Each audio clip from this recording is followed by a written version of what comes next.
It's oil. After what happened here, it's a miracle there was any left at all.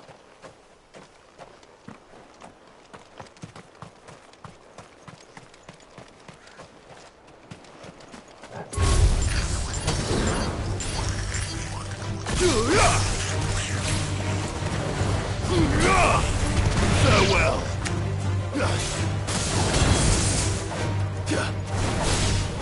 There you go.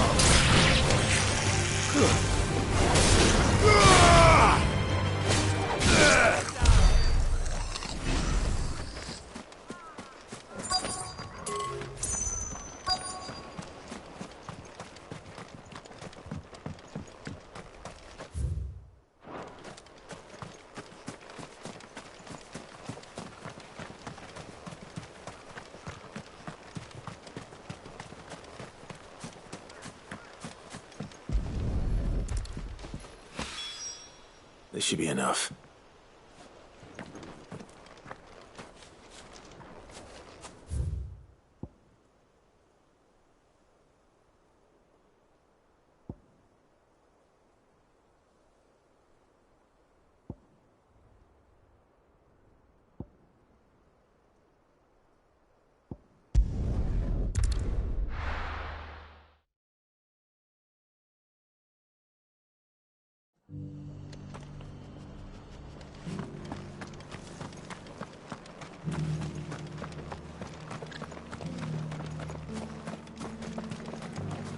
What are you after?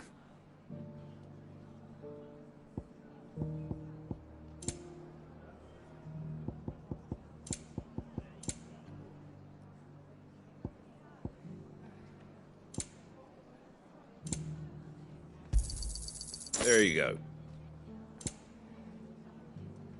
That all, is it?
Ready, go? Faster.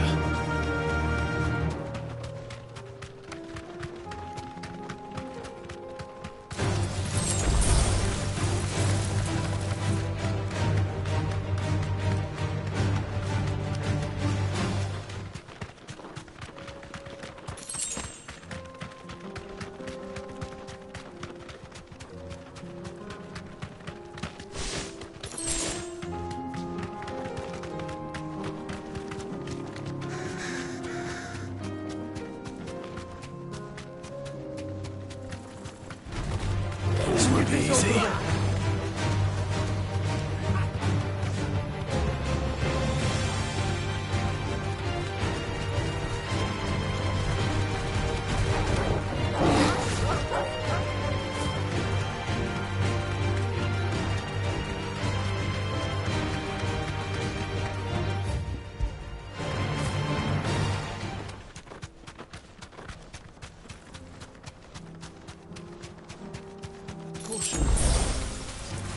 Don't get surrounded.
Let me introduce you to mine.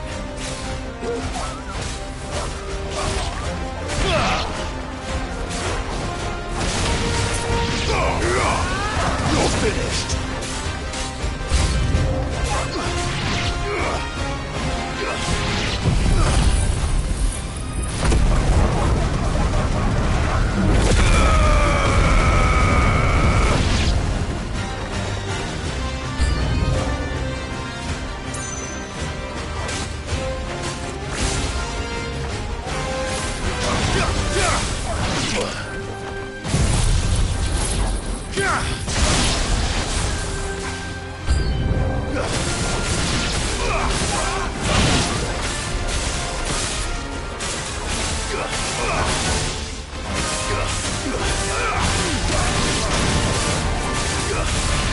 Finished. And then there was one.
Fire and flame!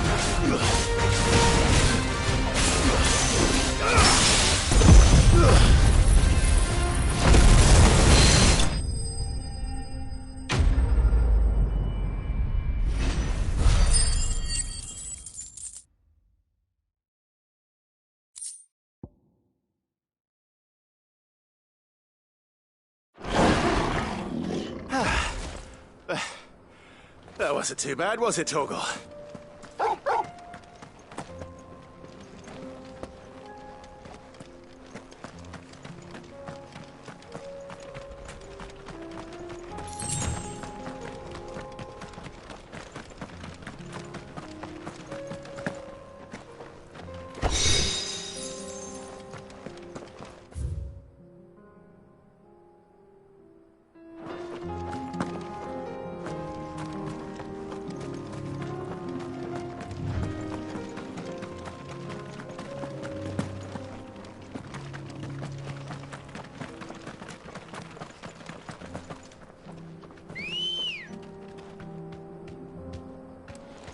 Come on. Fly, Ambrosia.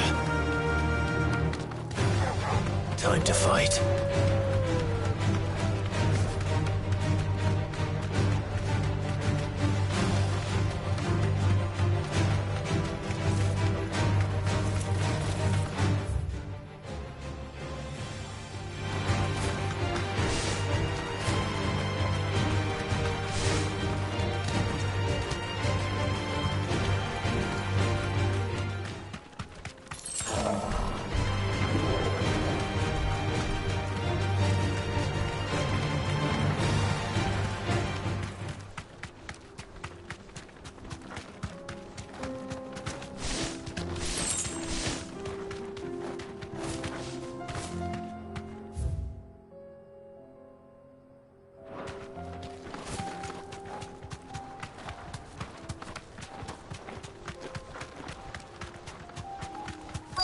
Here we are again.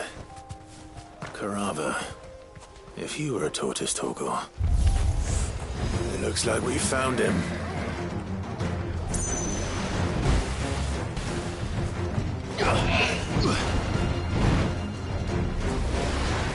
Nice try.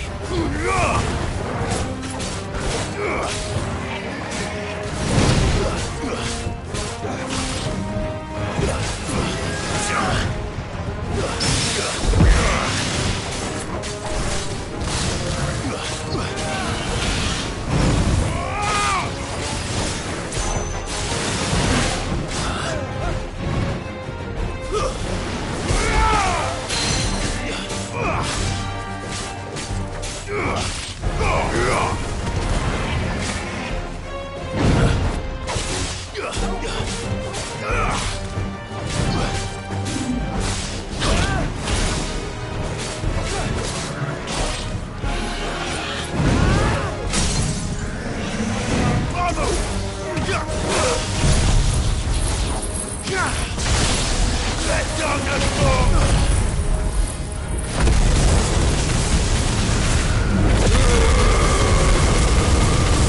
Give me thunder!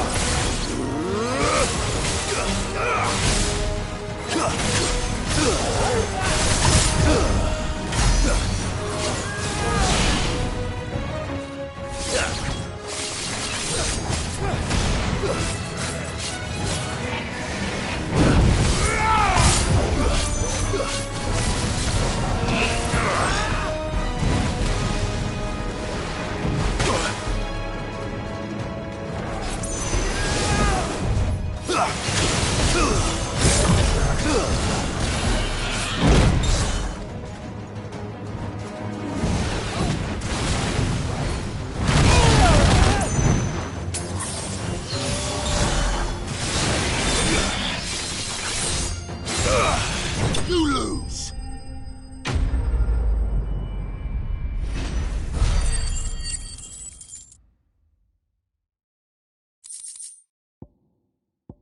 I better get these materials to Mid so she can finish her prototype.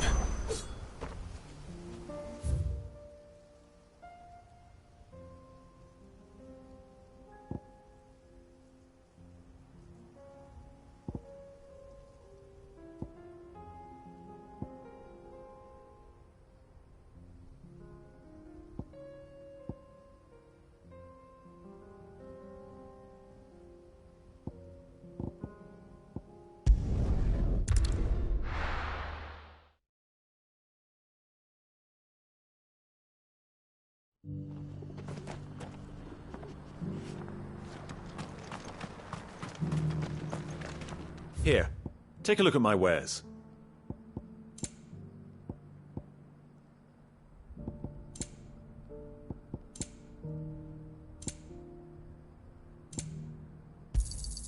Of course. Anything else?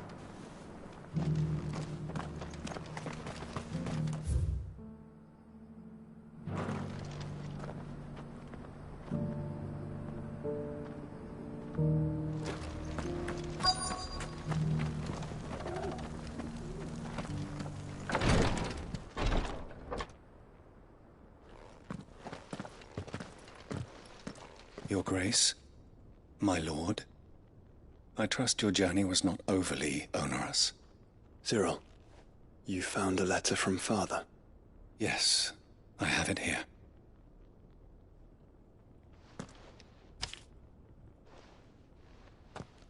If you would do us the honor, my lord.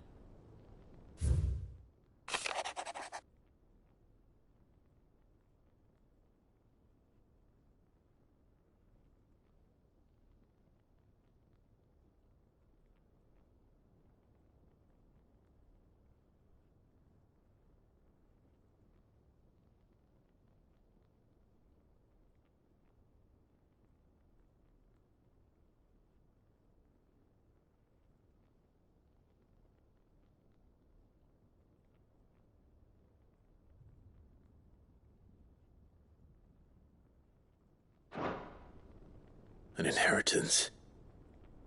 It would seem the late Archduke penned this missive shortly before his passing. The day before we left for Phoenix Gate.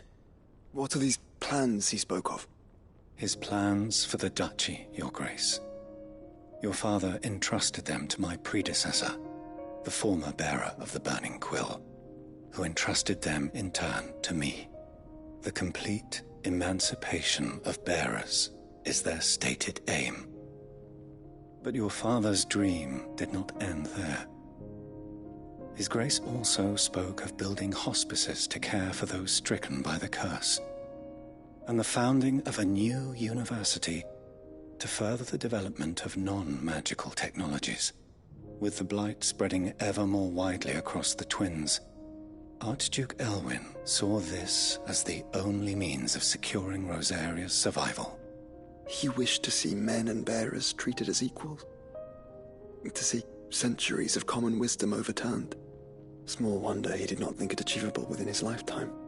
But he thought it achievable nonetheless. Had he not, he would never have written this message.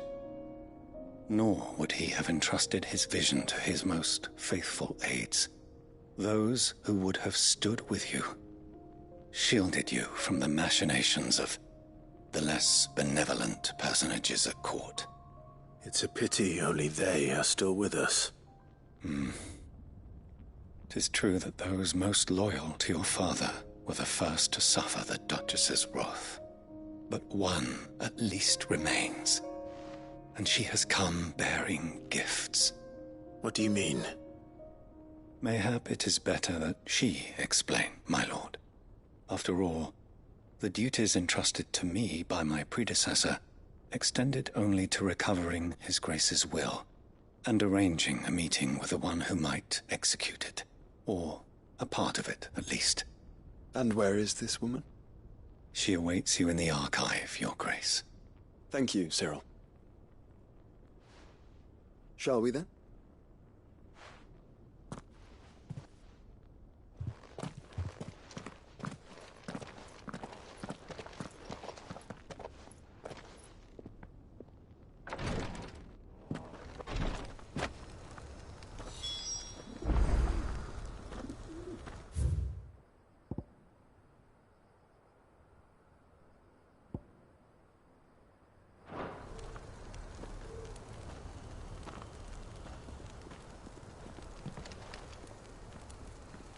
The bearer of the burning quill is within, my lord. Prithee enter.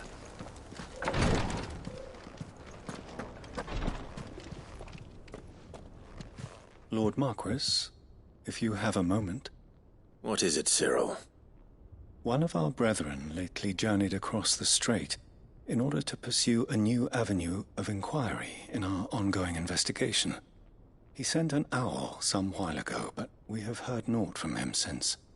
Was he surveying another fallen ruin? No. The object of his study was a savior cult that has arisen in Ash in recent years.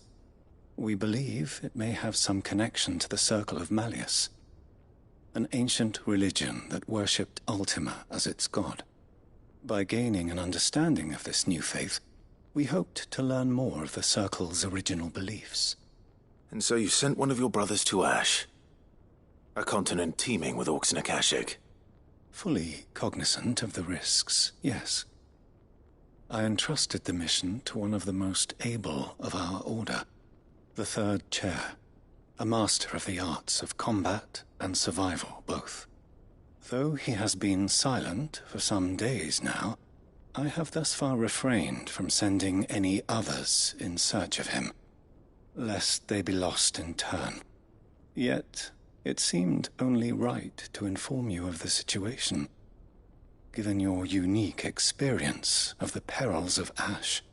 For as you so earnestly advised me, it would not do to abandon a man to his fate, when he might yet be saved.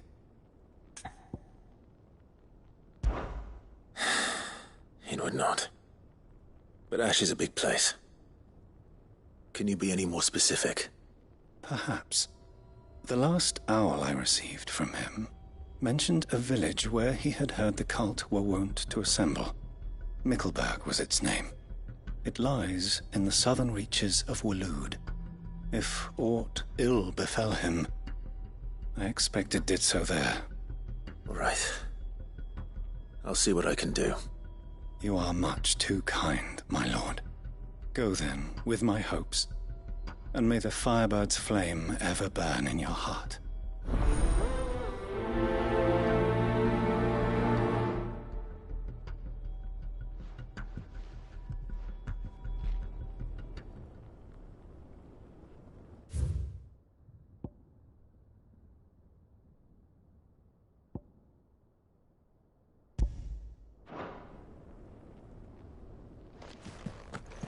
If this new faith really is an offshoot of the Circle of Malleus, then... Let's concentrate on finding the third chair first, shall we?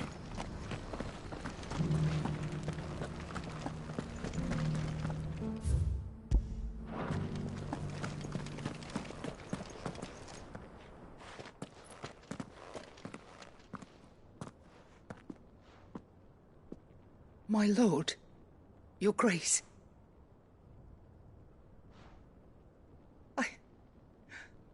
I hardly recognize you. I am Goditha, retainer of House Rosfield, loyal servant to the Phoenix and his shields. Your father, the Archduke Elwyn, entrusted me with the delivery of a gift. I only hope you can forgive my tardiness in bringing it to you. Lift up your head, Lady Goditha. You have our gratitude for your service to our house and to our father. I merely did my duty, as any proud Rosarian would. My lady, perhaps you could explain a little more? What exactly is the gift you bring? As I'm sure you know, it has long been the custom for the children of House Rosfield to be presented with certain keepsakes upon their coming of age. Indeed it has. Our father often spoke of the day when our turn would come. And had he lived to see it, he would have presented you with the treasures I bear. Matching armbands for you both. Alas, he did not live. Indeed, he was taken from us even before they could be completed. He had intended to claim the Heartstone with which each armband was to be finished himself, but it was not to be. And his gifts remain incomplete. I see. It saddens me to bring them before you, as they are. It was your father's wish that you be presented with the finished articles, not these works in progress. But with his grace long since gone, and the stone left unclaimed, I had little choice. You are grown men now, and his house is yours. And while I would not presume to insist upon your claiming the Heartstone in his stead, I know that nothing would have pleased him more than for you to do so. Thank you, Lady Goditha. What say you, Clive? What else? Of course, my lady. May our father's will be done. Oh, I am much obliged. Do you know where we might find this Heartstone, my lady? I do. Though it may be a matter of a good deal more than simply happening upon it. It is found in the bellies of elder griffins, you see. We do at least know where to find one. A certain specimen has made its nest in Titan's Wake, not far from here. A certain specimen? You are most perceptive, Your Grace. In answer to your unspoken question, yes. In fact, this is the very same beast your father meant to slay. I have been tracking its movements since you were but a boy. Were you to slay it in his stead, as men of House Rosfield, it would surely make your father proud. What say you, Joshua? What else?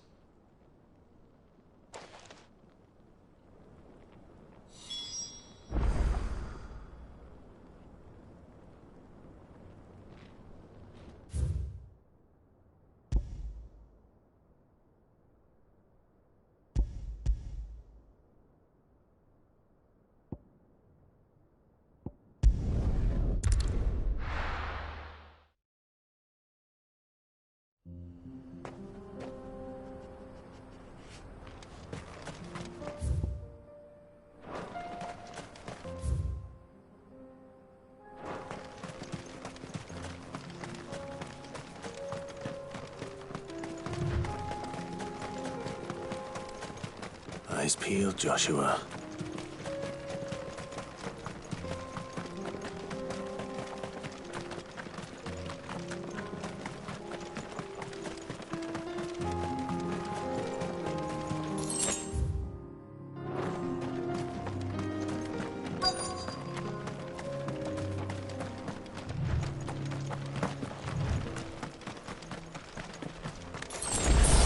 There it is.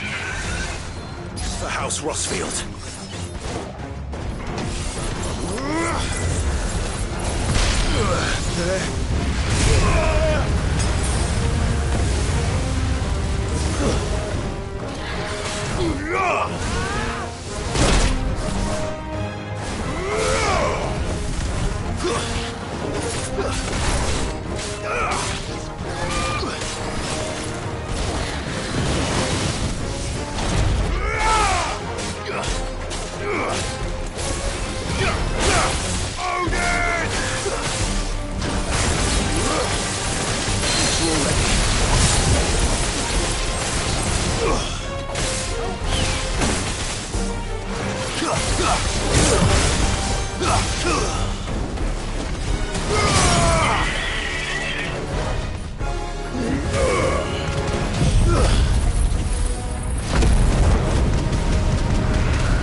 There's a good boy.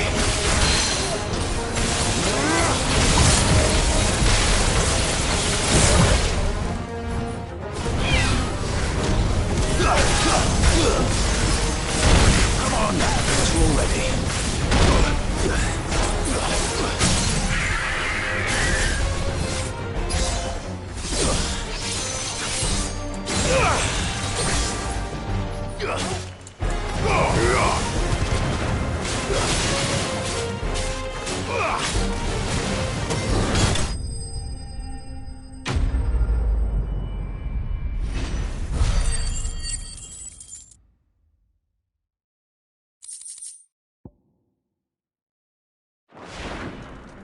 Is this the Heartstone?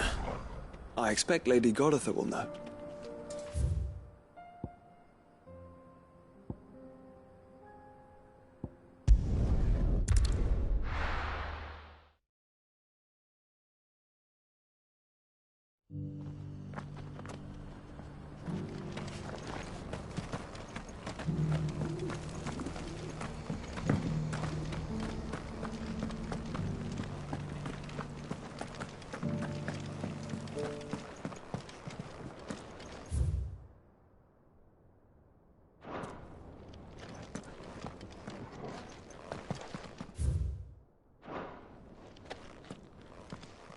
Thank the Founder you were safe. The Griffin is slain then? And the Heartstone claimed.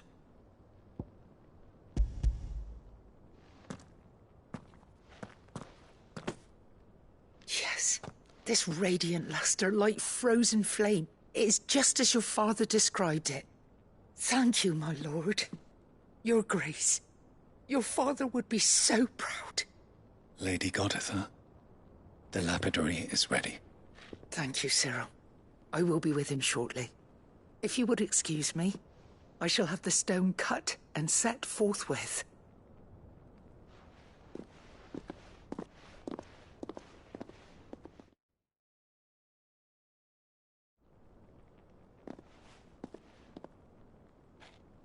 The armbands are complete. Pray, take them. They are yours, after all. Heartstone is harder and more enduring than garnet, or even ruby.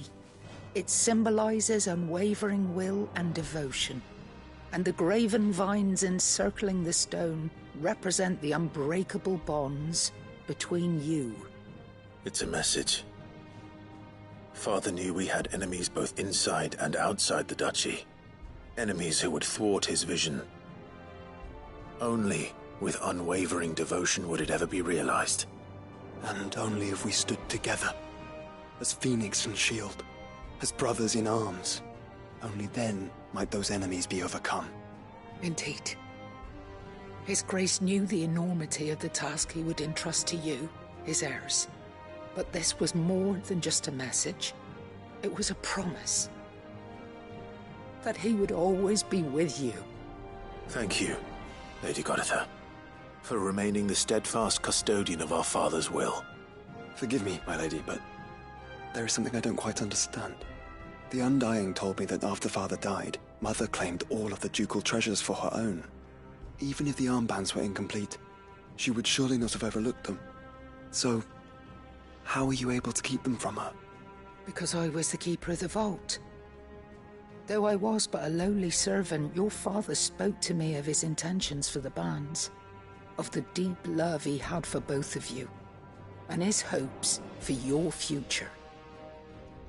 In the days before the disaster at Phoenix Gate, I discovered that the Duchess had ordered her jewelry be sent away from the castle. It was then that I knew she meant to betray us. I tried to warn your father, but it was too late. When word of the fire reached Rosalith, I knew my time was short. So I took up the armbands and I fled into the night. And thank the Founder you did. Yet my duty to your father was incomplete. Not knowing what else to do, I followed the Griffin, thinking I might claim the Heartstone on its passing. And so my pursuit continued, until Lord Cyril appeared before me. He informed me that His Grace's will had been recovered, and that his sons were alive and well. Lady Goditha, on behalf of my father and all the people of Rosaria, I thank you for your loyal service. As do I. Thank you, my lord. Your Grace, for coming back to us, for giving my service meaning.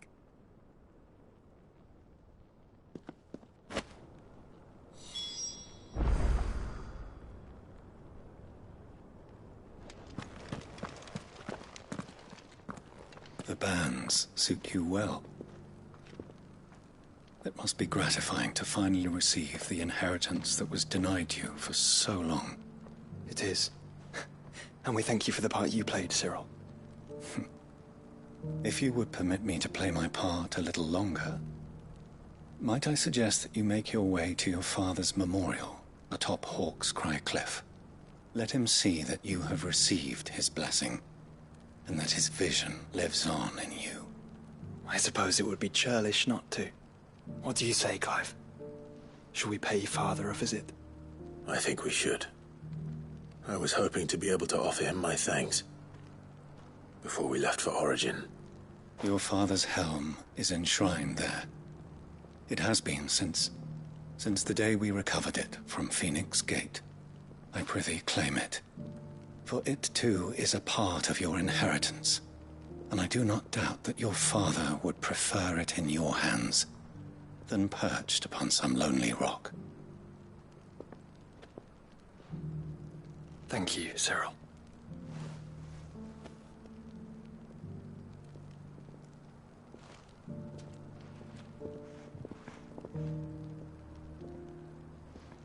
Come on, Clive. He's waiting.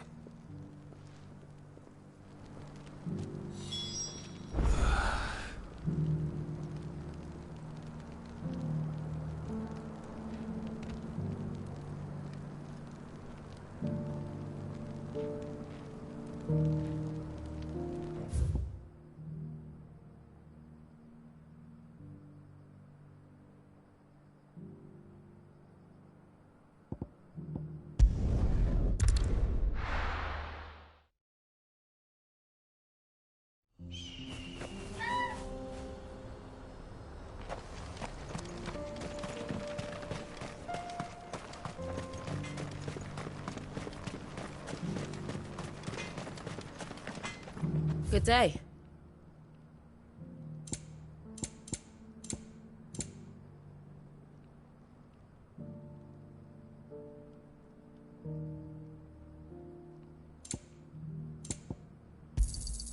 Here you are.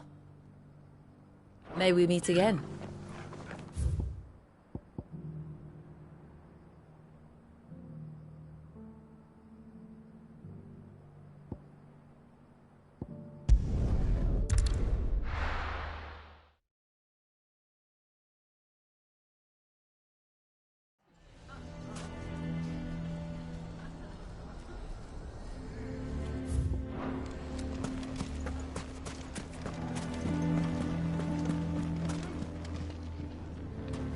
Here to help me pack? Thanks, but I'll be traveling light. I'm almost finished already, in fact. You're really going to go through with this, then? I am. But before I go, there is one small issue I'd like your assistance with. Well, two, in fact. If it's within my power to help you, I will. It's the children. I refuse to let them share in my disgrace. And if I leave them here, they surely will. Our friendship would see them ostracized forever. But I can't take them with me either.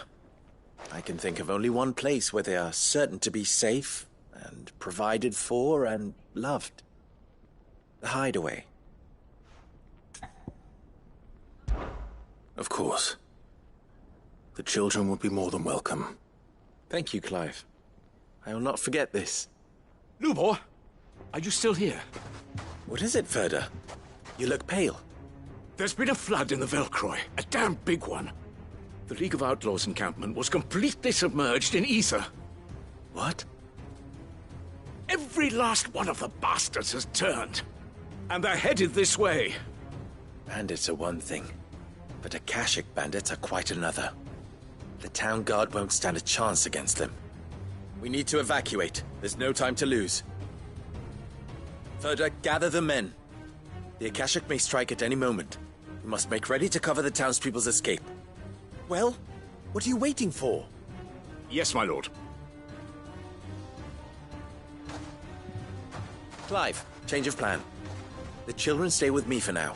I need you to find Conrad and Natalie. Tell them to prepare for a full and immediate evacuation. Understood. I'll do what I can to convince everyone else. Wish me luck.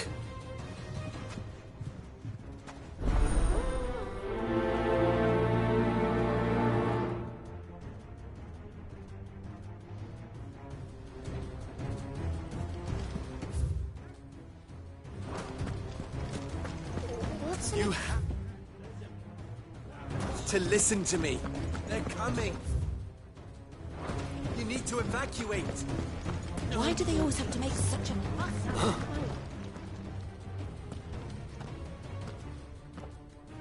Ah, it's you.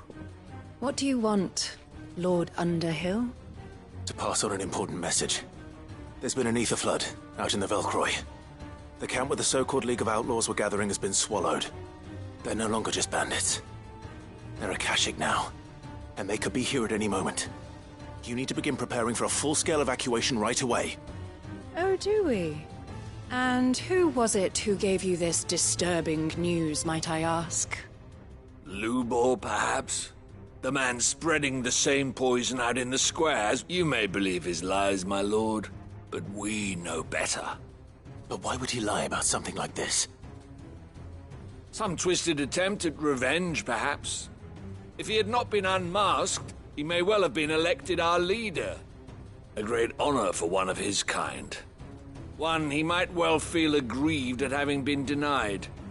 Lord Underhill, forgive me, but it has become all too evident where your sympathies lie.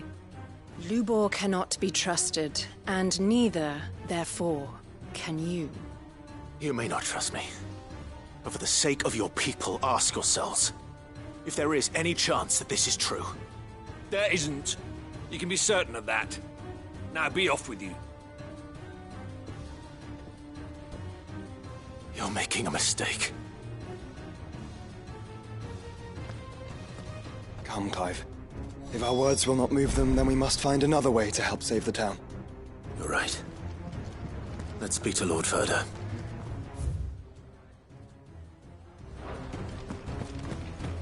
You lied about being one of us, and you're lying.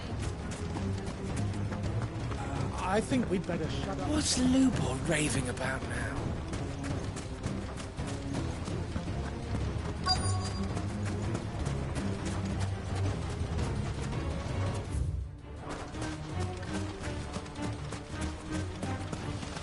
Anything I can interest you in? Fare you well. Lord Furder. Cid, what's wrong? I went to warn Conrad and Natalie about the Akashic, but they wouldn't listen. They've convinced themselves that nothing Lubor says can be trusted. The bloody fools. Which means the town guard can't be counted on for support. But I can. If there's anything I can do to help you defend Dalamil, you only have to ask. I appreciate it. Cid! Further! I've been looking for you everywhere. Victor? I thought you'd left. I couldn't abandon a friend in need. And Lubor is in need at this very moment. Come quickly.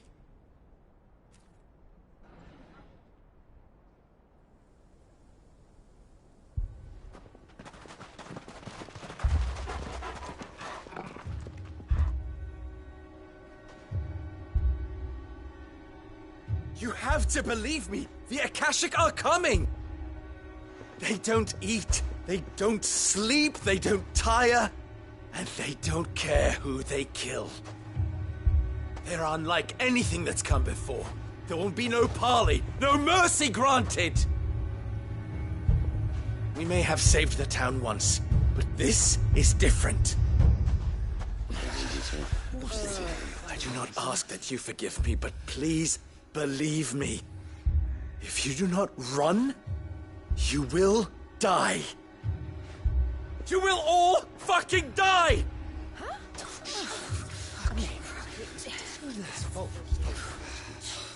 You'd like that, wouldn't you, bearer? Yeah, with us out of the way, your kind will be free to claim Dalamil for yourselves. It's you who should run! Run, bearer! Yeah, run! Run! Far, far away! Run! Just go Yeah. Yeah. Yes! Go on, then. Go on, Just go. Lubor. Wait. Someone's coming. Come on! Stop! You're hurting him!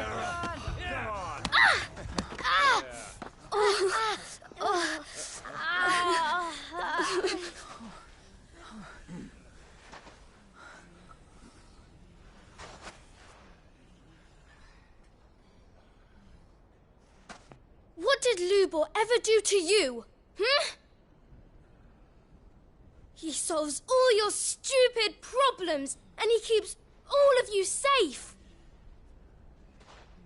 You know there's nothing he wouldn't do for this town. Who was it who made that cleaver you use every day, Conrad? And what about your counting table, Natalie? Who fixed that? Whose men make sure the streets are clean so all your boots don't get dirty? Who spends all day, every day making sure things run smoothly round here? And none of you ever say thank you. Ever. But did Lubor ever complain? Well, does he ever stop smiling? He keeps this whole place going. And you act like he doesn't even exist.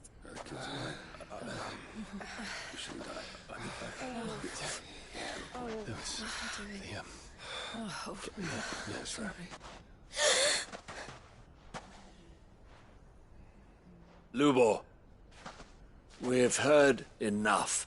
Wait! We will not run. The town guard will not abandon the very place it is sworn to protect. And I will not give up for lost the stores that we labored so hard to fill.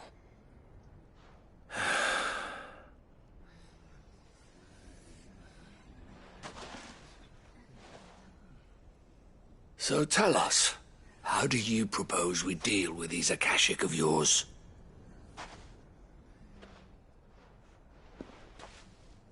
We won't run, but we will fight. All right, then.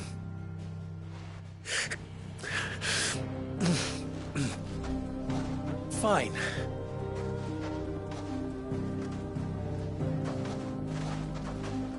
Gather round if you don't want to die.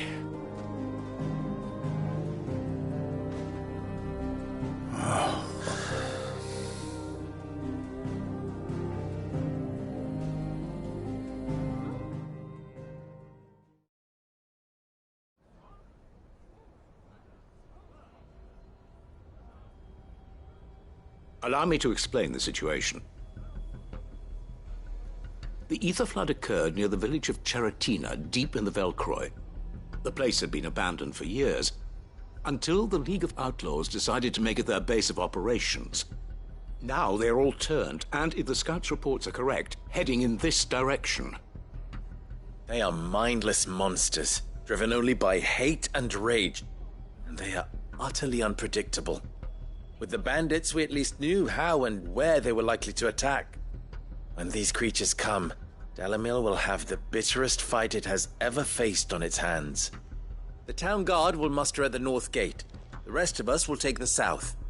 Both forces will provide men to serve as scouts and messengers, ready to spread word of the size and nature of the Akashic force as soon as it is spotted. And as soon as it has been, we will converge on its position and see that it is driven back from Dalamil at all costs.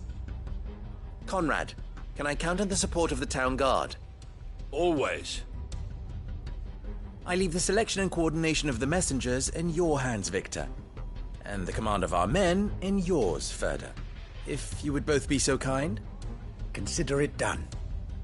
As you wish. Natalie, I would ask that you and your people have the townsfolk barricade themselves inside the bathhouse. And tell the merchant not to waste time securing anything beside the essentials. Preserving life is our one and only concern. As long as we survive, it doesn't matter what trinkets we might lose. Our riches can be regained. And if anyone doubts that, let it be known that the Briar's Kiss stands ready to cover any losses. Very well. I shall tell them. Where do I fit into this plan? Where else but the most perilous place of all? I would like you to travel to the home of our erstwhile League of Outlaws, Cheratina itself. The main host is most likely still there, and Dalamil will not be safe until it is eradicated, root and branch. A little gardening. How pleasant. I doubt it. I have a feeling these weeds will be particularly stubborn. Luckily, so am I. So you are. All right then, we all know what we have to do. Now it's simply a matter of doing it. For Dalamil.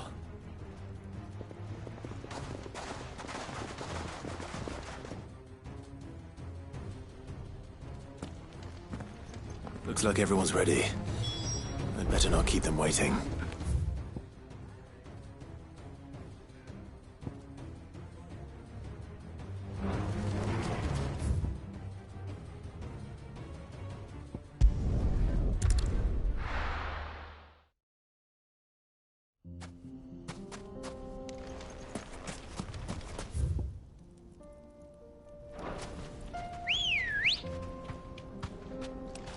Good girl.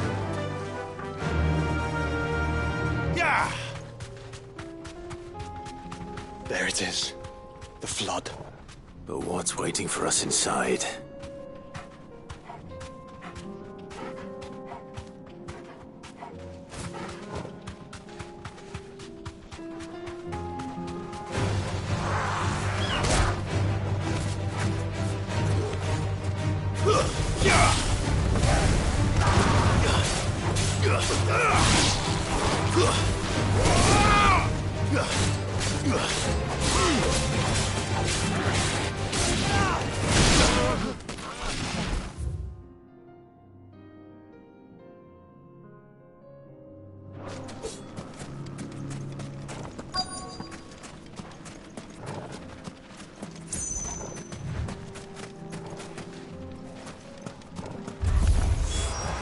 can't leave a single one alive.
The League is disbanded.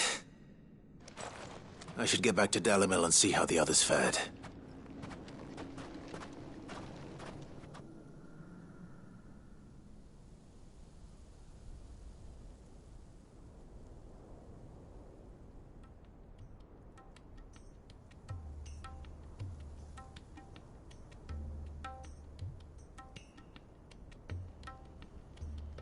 All the Akashic we were able to find have been dealt with. Seems that might be the last of them. Last of them here, perhaps. Lubor, Sir Clive has returned. Clive! What news from Charatina? It's done. Root and branch.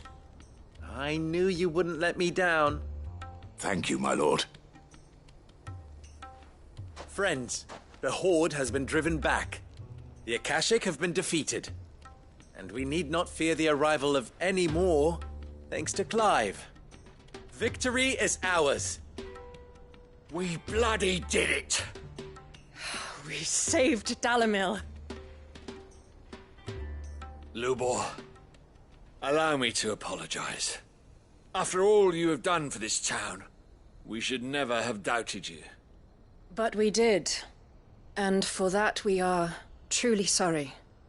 We only hope that you can forgive us. We need you, Lubor. Dalimil needs you. So, if you would still like to be considered for the position of mayor, you have our backing. You do remember that I'm a bearer, don't you? We do. But that is not a stain on your character. It is a stain on ours. We thought only of what we perceived bearers to be, not what you truly are. The man who saved Dalimil twice over. I see. But I will only accept your proposal on 2 conditions. Name them. Firstly, that you will both do everything in your power to rally your people to my cause. If the Town Guard and the Merchants League do not accept my leadership, it will be doomed from the start. Unity is the key to defending Dalimil, and I do not doubt that we shall need to call on our combined strength again. When that time comes, I will expect us all to pull together, just as we did today. Of course. You have our word. And secondly, you will accept that if I am to lead you, the mistreatment of bearers must end here in Dalimil. Any bearer within our walls shall be afforded the same rights as any other citizen. They will not be judged by what they are, but who they are. As we failed to do, and came so close to losing everything. We agree to your conditions. And we have only one in return. That you continue to work for the good of Dalimil, as you always have. Condition accepted. Well then, it seems my mayorship is all but confirmed. Do I get some sort of special hat?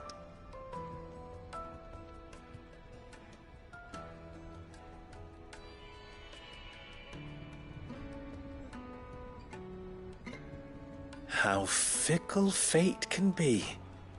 Not so long ago, I had resigned myself to leaving Dalimil in disgrace.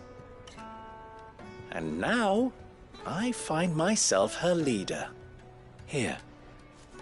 For everything.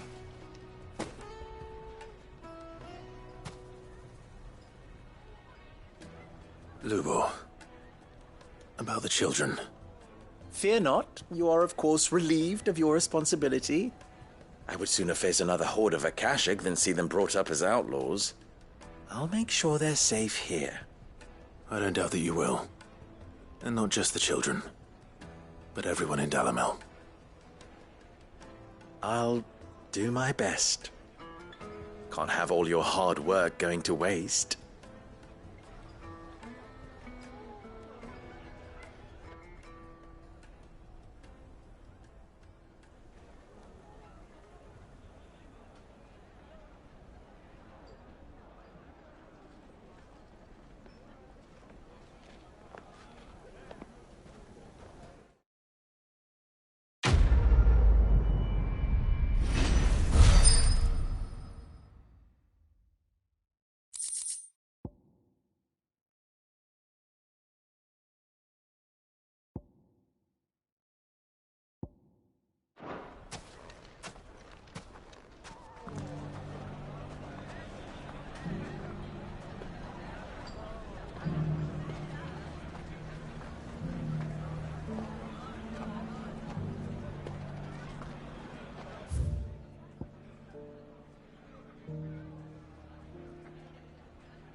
You won't find a finer array this side of the strait.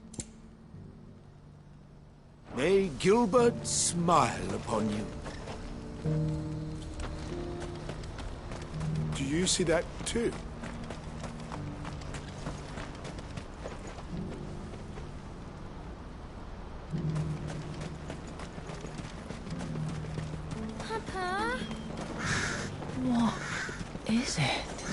Please, just make it stop.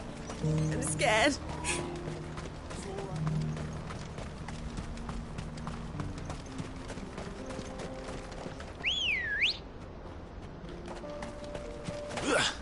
Good girl. Yeah!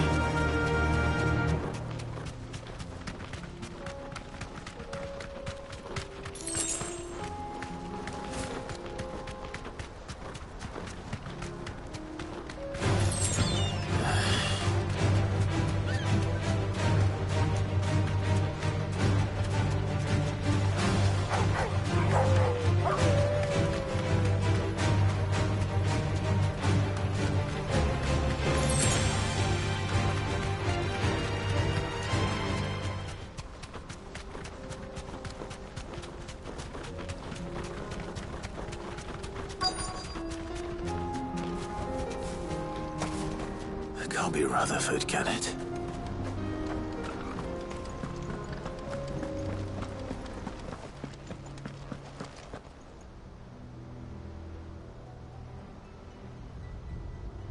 Turncoats and cowards, the lot of you! If it's a fight you want, it's a fight you shall have! Allow me. I don't need your... Please, Field Marshal, oblige him. This won't take long. You're right. It won't. Men, finish him.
A little longer than I'd have liked.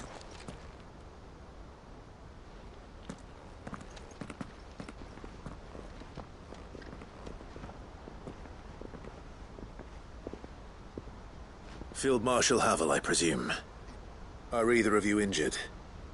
No, my lord. You arrived just as our escort turned on us. Fucking traitors! I'd heard reports of soldiers in the outlying regions abandoning the oaths they swore. But I hadn't thought the corruption had reached so close to the heart of the Republic. It's a fucking disgrace. Your interfering old bastard of an uncle tried to warn me, of course.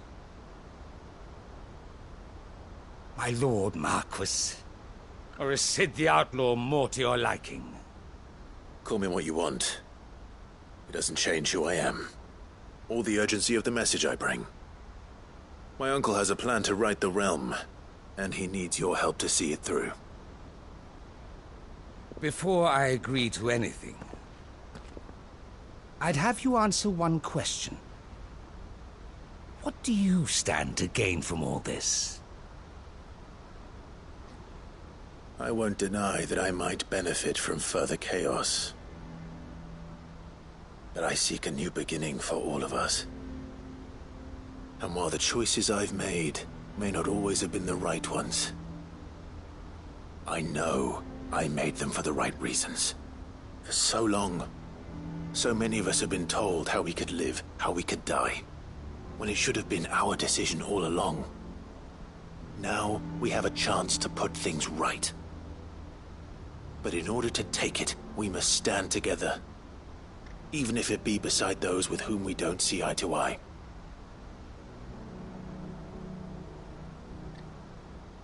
Certainly not the words I expected from an outlaw. But perhaps your uncle was right. You are no ordinary outlaw. I'll never hear the end of this. All right. I'll start by ordering my most trusted guard to bring the Dhalmekian fringes under control. Next, I'll make contact with my counterparts in the Imperial Army and see if I can't convince them to try and restore order in their own territory. Thank you, Field Marshal. But they are not the only ones we will need to convince. What do you mean? I don't doubt that I can bully some sense into a few generals, but those they answer to require a different kind of persuasion. And when it comes to honeyed words, well, we will need an envoy. One who can court even the most stubborn of statesmen. You, perhaps. I'm flattered. But I'm no diplomat either. And I have a...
There are problems to attend to.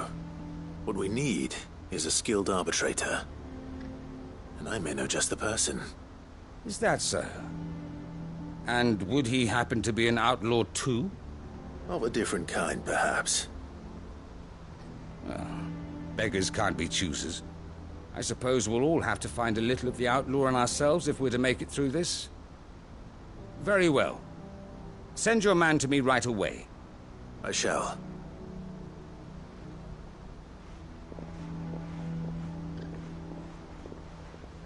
My Lord Marquis, your Lord Uncle bade me escort the Field Marshal to his manor in Port Isolde.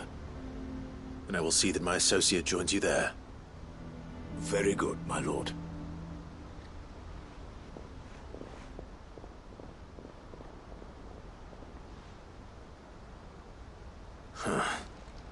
An envoy.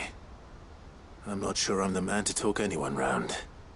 I can barely convince my brother to take his medicine. No. This is a job for someone with experience. Someone like Quentin. I hope I can convince him at least.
Ready, go?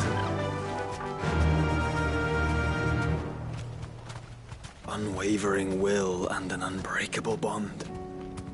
Do you really think we're strong enough? To save the world? Of course. To have overcome Father's political enemies?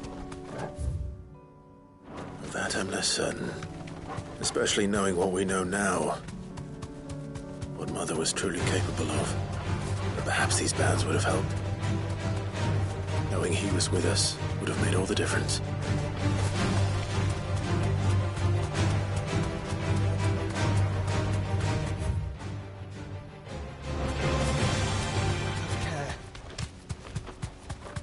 It's just back there.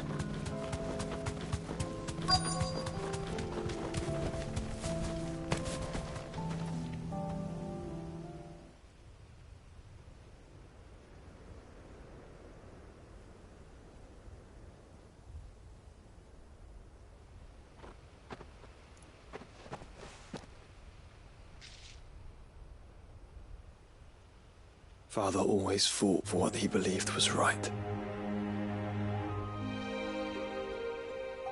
It wasn't until that night at Phoenix Gate that I realized I had never fought for anything. I always had someone else to do the fighting for me.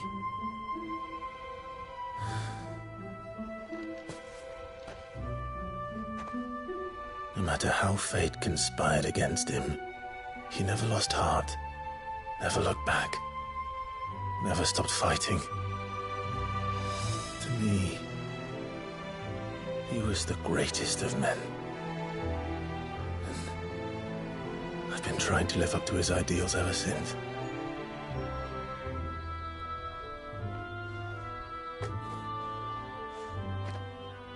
We all have, Clive. We all have. And we'll keep trying.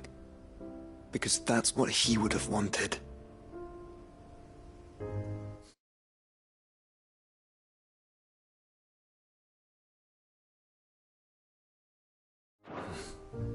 What he would have done himself. Even if it meant standing against the very gods in the heavens. I shall be borrowing this, Father, if I may. That you might watch over us as we follow in your footsteps.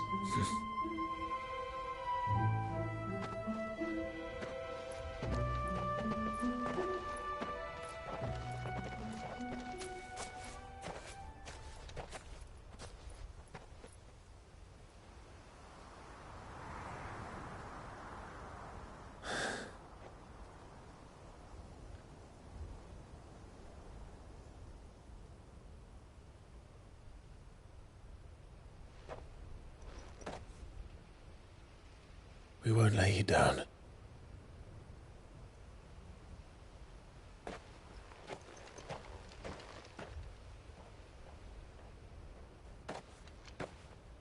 Onward, then? Onward. To the end. And to a new beginning.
Quinton, I have a proposal for you.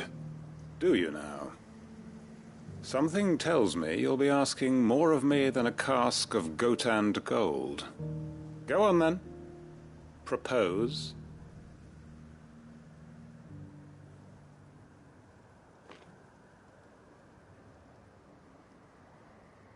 You'd have me convince the chiefs and chamberlains of the realm that they should simply swallow their pride and do the one thing that has proved impossible for thousands of years. Was there anything else? Perhaps I can fetch you a meat pie as well. I know it's a lot to ask, but I can think of none better suited to the role. And you'd have me give up what little I have left to do it. I told you, Clive. The people of Lostwing are my family, and I cannot abandon them. You'll have to find someone else. I'm sorry to hear that. So am I. And why might that be?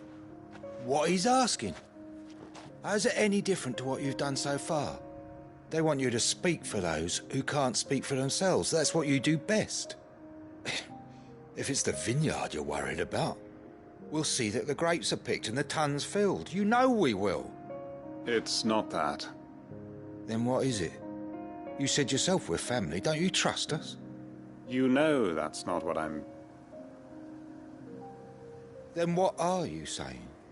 That only we are worth saving? Why turn your back on everyone else? You convinced us we could build new lives for ourselves, and if you can do that, who's to say you couldn't convince the entire realm? A stirring argument.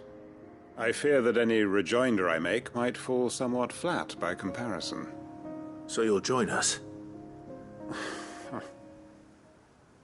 Where do you need me? Field Marshal Havel will want to speak with you in person. He's currently in Port Isolde. I can arrange for a party of Cursebreakers to accompany you there.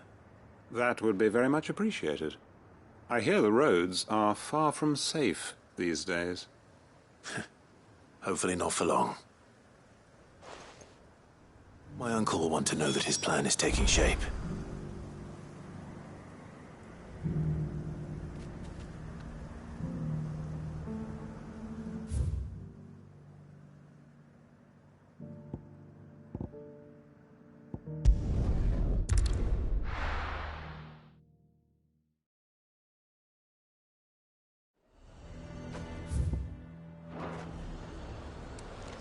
Nazaire might at least have mentioned where in Northreach he'd be testing this recruit. And what can I do for you?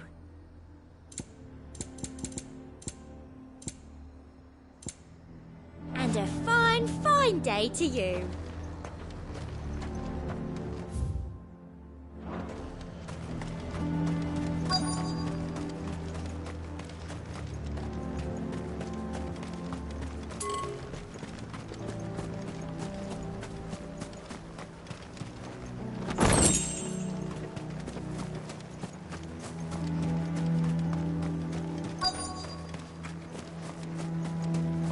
I'm nerved.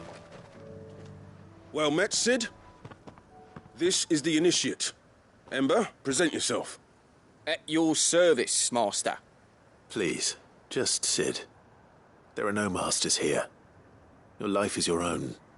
Oh, of course. Thank you, Sid. The sergeant says you'll be evaluating me at my trial. To become a scout, yes. You are aware of the dangers inherent in that role. I am. But I swore I'd face them. Just like the man who saved my life. Who would that be? Gav. It was him who found me and freed me. No magic, no support, just one man and his nose. Came and sniffed me out. It taught me what one man can do if he puts his mind to it.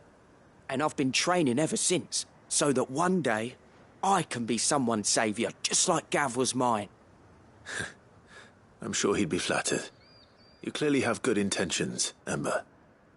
And it sounds like you're under no illusions. Stick to this path and you'll make a fine Cursebreaker. So, what? Have I passed? You haven't even started yet. Now listen.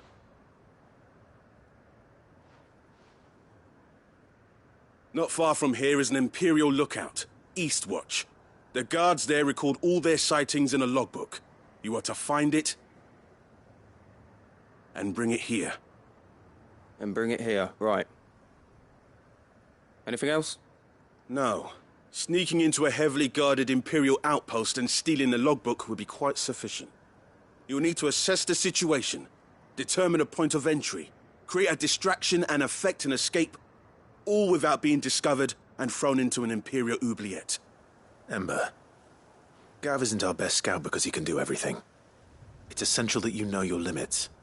Know my limits, right. I won't let you down.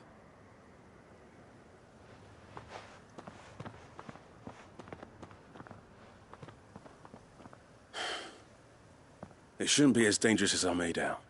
But keep a weather eye on him all the same, would you? On my way. All right, Ember. Impress me.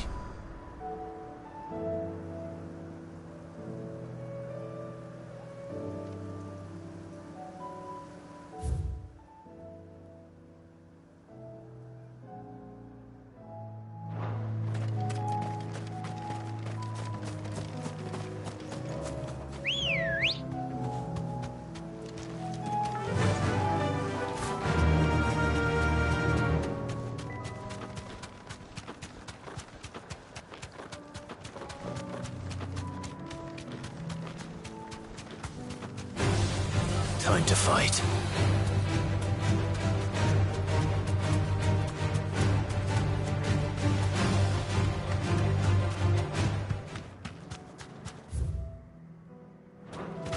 These are clean kills. Perhaps young Ember really is ready. Or maybe not.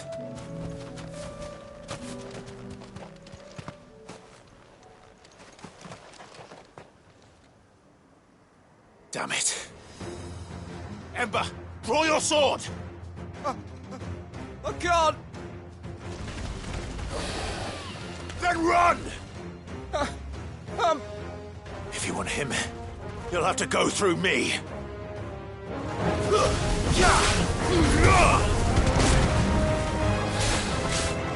Nice try.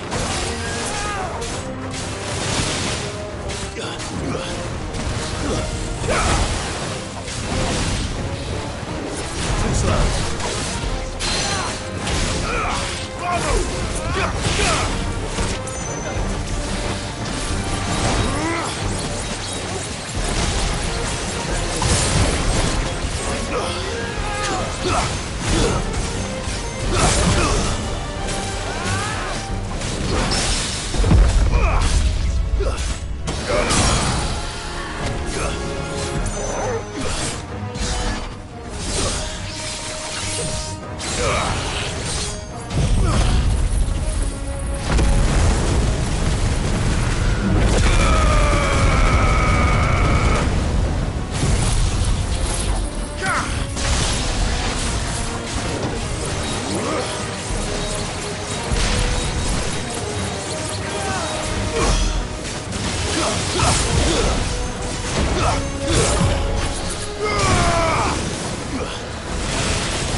Ember, are you...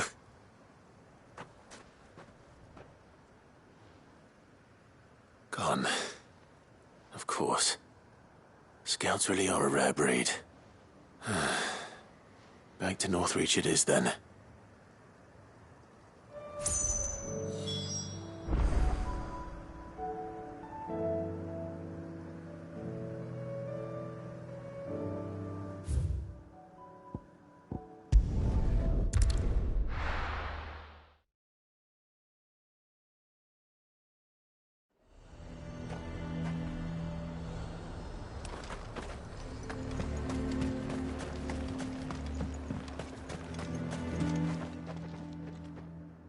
I didn't expect you back so soon.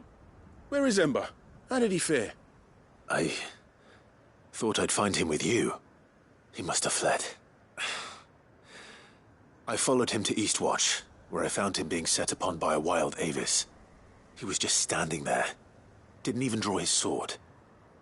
I had to step in and take care of things. But by the time I had, he was nowhere to be seen.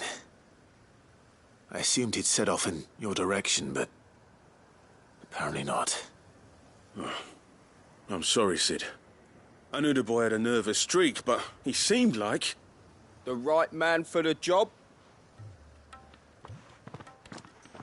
I believe this is the logbook you tasked me with retrieving. Eh? How did you... Don't you tell me you breached the tower while Sid was busy saving your skin. What? Wasn't that what you asked me to do? To bring the thing back without getting caught? He has you there, Nazaire. And he did it all on his own. But Sid, he did what he thought was best. And now I have to decide whether I agree. Of course. We'll await your evaluation back at the hideaway. Don't you leave my sight. Yes, Sergeant.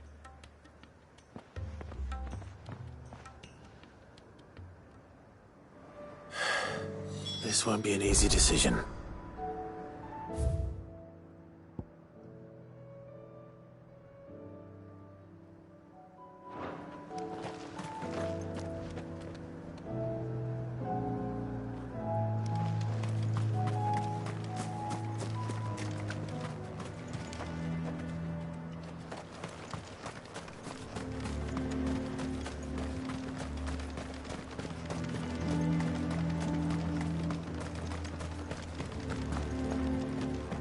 I would speak with this Duke.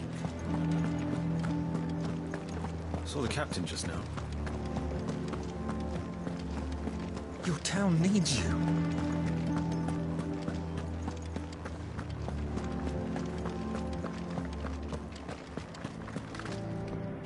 Do you have a moment, Clive? What is it? It's the Duke, unsurprisingly. His Eminence has assumed full control of the garrison and put every able-bodied man to work on the fortifications. The town was left all but unguarded, so Philippe was compelled to form a citizens' watch to fill the void. And though my dear boys have been characteristically willing to assist him in this, they want for bodies. So I was wondering if you would lend them your strength, that the people of Northreach might sleep easier, if only for a few nights. Of course. Whatever you need. Thank you, Clive. What would I do without you? Philippe told me he had men stationed at... Where can I find the mistress of this establishment? Here, my lady. To whom do I have the pleasure of speaking? My name is Sabine, and it is my displeasure to be the daughter of the Duke of Oriflamme, who I understand is causing you and your town no small amount of trouble. I wish to speak to you about what might be done. Very well. Let us speak. I trust you'll forgive me, Clive. Absolutely. Our conversation can wait. Please, proceed. As you know, my father is a most overbearing and supercilious man, and I join you in objecting to his every action. Indeed, I owe you my thanks for continuing to argue against his reckless plans. Yet I fear he is not one to be swayed by reason. No. He must be made to face the consequences of his actions. And who would make him do this? I would. Myself and several other like-minded individuals. Were you to join us, we would surely have the strength to drive him from Northreach for good. Does that not seem a trifle... drastic? Drastic action is precisely what is called for. Unless you are content to see your people downtrodden and dispossessed. My father would have it that citizens exist only to serve the Empire. That they should be forced to make every sacrifice to ensure her revival. But he is wrong. It is not the people who must serve the Empire, but the Empire who must serve her people. He's always been like this. Scornful of the opinions of anyone he judged beneath him. But he cannot be allowed to ride roughshod over the common folk any longer. We must fight him by all possible means. Fight him? No. My purpose is to quell the tension in Northreach, not to stoke it. Respectfully, my lady. Our only chance of saving this town depends upon every one of us uniting against our common enemy. Your father and his followers included. While I understand your frustrations, I cling to the hope that he may yet be won round. False hope, I assure you. But I see that your mind is made up. I shall bother you no longer. If you will extend me the same courtesy, I bid you good day. She certainly has spirit. Indeed. But unfortunately for us, that spirit is only likely to harden the Duke's resolve, which may be enough to seal the fate of this town. Not that she cares. This is all about her and her father. Families. I'm sorry, where were we? Ah, yes. I was about to tell you of Philippe's plans for the town watch, but perhaps it's better that you heard them from him. I believe he's in the market, if you'd be so kind as to seek him out. Right away. It's just a pity I cannot join you. I'd like to see the two of you in action together.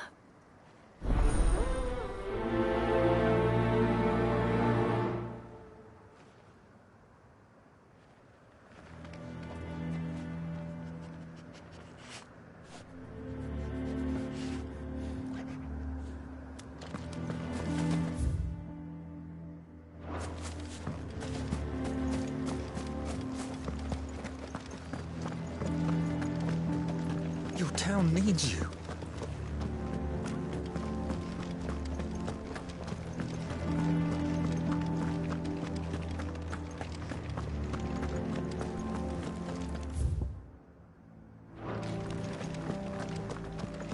What does the dame have to say about all this? So you are content to abandon... Please, I beseech you. If you are a true son of Northreach, you must fight to defend your home. That's exactly what I am doing, milady. Or trying to, at least. The land is crawling with fiends, and someone has to keep watch. Even when our true enemy is hiding in the garrison? Fine. You're not the only able-bodied man in Northreach. Thank you so much for your help.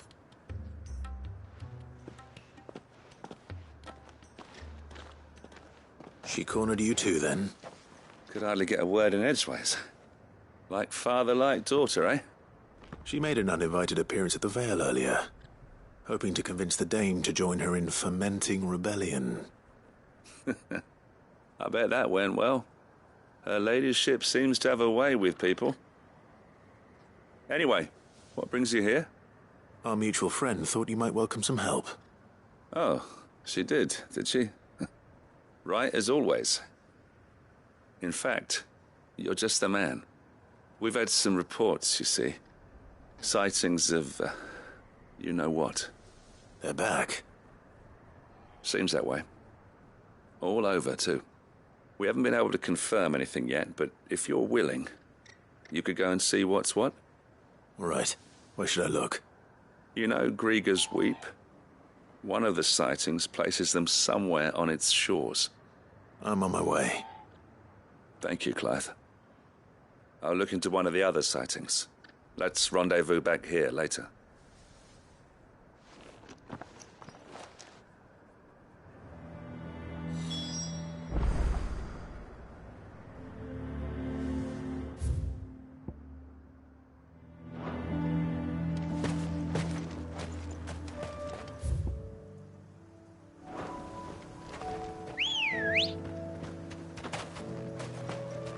Good girl. Faster!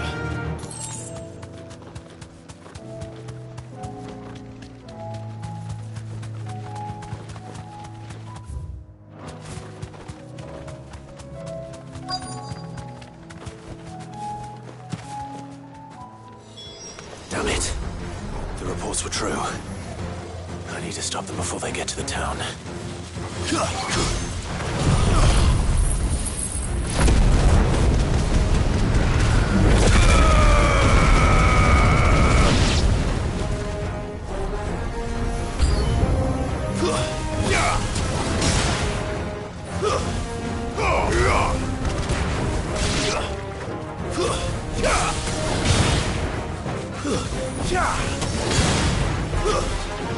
Stay down!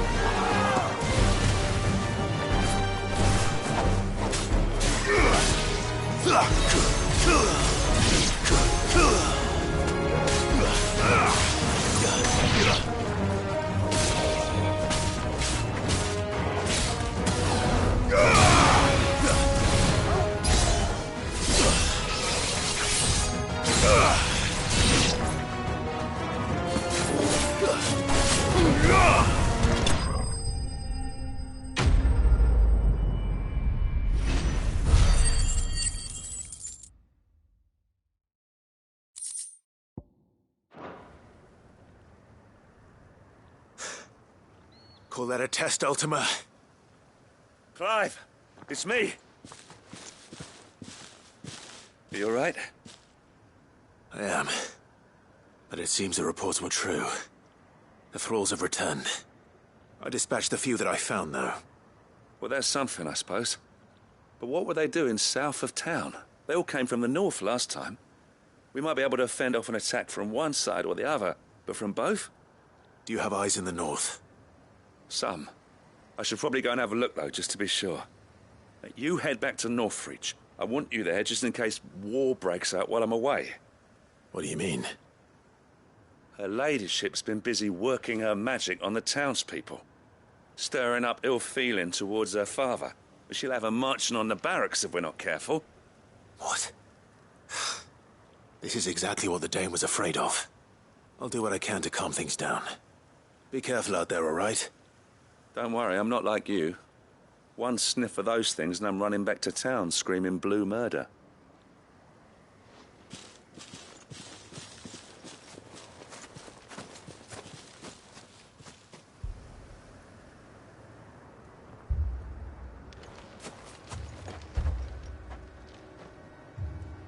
Do you not see, Father? The people of Northreach have given enough, and only a fool would ask for more. Listen to me, Sabine. Where would our people be without their country, hmm? The Empire is their sword and their shield.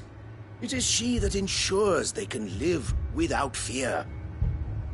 And now she teeters on the brink. Without their sword, how will the people fight? Without their shield, how will they protect their kin? Can the unarmed stand against the advancing hordes? No. But there is yet hope. A new shield, a new sword. A new empire. We can rebuild Sandbreck, just as Great Grieger wills it. Perhaps we could, Father. But we don't want to. Not if it is built on the broken backs of the people. Please, let us not quarrel in the street. You must see that no good will come of this. Our fight is not with each other, but with the threat that draws ever closer to our gates. A threat that your sword has yet to rid us of, Your Eminence. You will hold your tongue, whore! You may have filled my daughter's head with your heresy, but I will not be corrupted. Corrupted? Your daughter's opinions are her own, as you would know if you had ever deigned to listen to her. At least I hope they are your opinions, and not posturing born of a family feud. Northreach deserves better than that. Northreach deserves better than you, Carla. Yes, I know who you are. The slut of Twinside who bedded a Branded. Jealous, are you? That a woman might choose a bearer over a pious man of Griega. Clive! I met a swarm of thralls coming south from Oriflamme. Hundreds of them. Too many to count. No. Work on the fortifications has scarcely begun. We will retreat to Caer Norvent and there make our stand. Did you hear me? That was an order! While this is but a heartfelt plea, let us make our stand here and protect our homes. Protect those that we love. Together, for Northreach!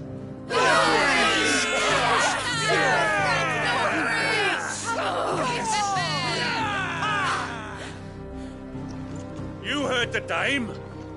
What are we waiting for? Pikemen to the gates. Archers to the roofs. Quickly, come on!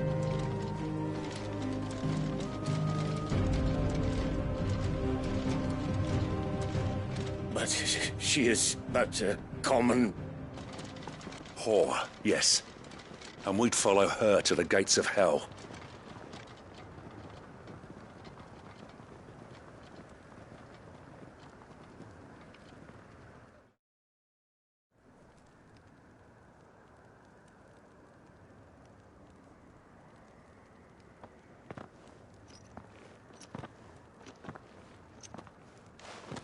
The men have their orders, and they look like following them. I got them spaced out at regular intervals. Whichever direction the thralls strike from, there'll be someone there to meet them. Thank you, Philippe. Rest assured the people will play their part. The herbalist has donated her stock of medicines to me. Should any of your men be injured, take them to the Vale. We'll see to them there. Thank you, milady. I will. I'll play my part too. You still want for numbers. Unlike the enemy. I only hope I can go some way to evening the odds. Philippe, can I leave the south in your hands? I doubt the thralls by the lake were the last of their number. Of course. I'll lead a party down that way so we don't get taken by surprise. What about you? I'll make my way up the road to Oriflamme. I fought a few of these things. And while I can't promise to hold them all back, I should be able to thin the herd. All right. But take care. Thank you. Both of you. You can thank us when it's over. Till then, madame.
Captain said to bring our wounded here. Merciful Creek.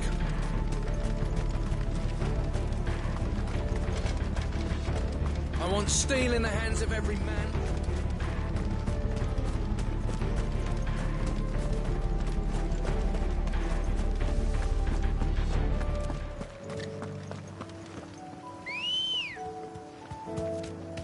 Ready, go? Fly, Ambrosia.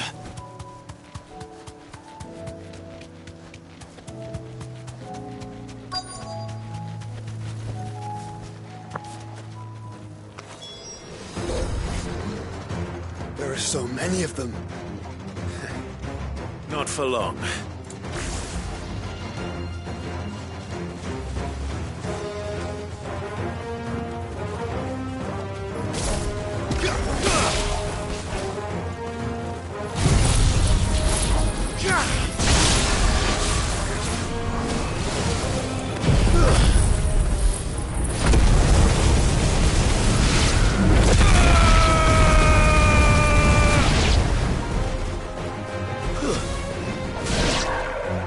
Is it over?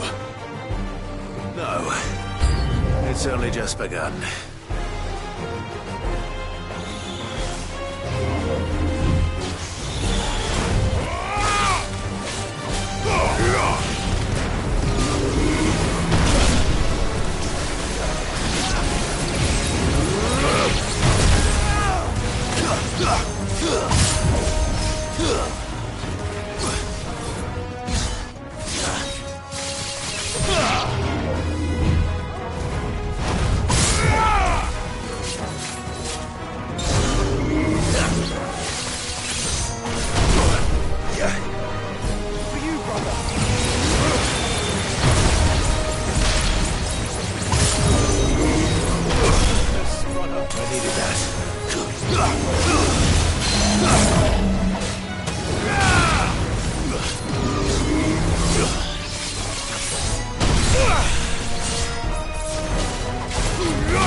That looks to be the last of them. I wonder how the others fared. Better hurry back to town. Come on, Torgal.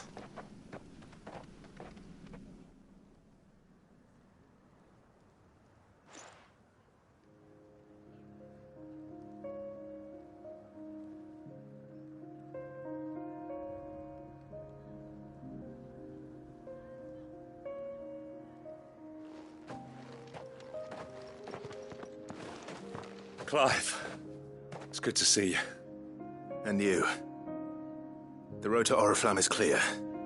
How did you and your men fare? Well, we ended up fighting for our lives down by the lake. Took a few nicks, but nothing the girls at the Vale can't put right. Glad to hear it. Well, it seems we've survived. For the time being, at least. I thank you both for answering the call. You were right.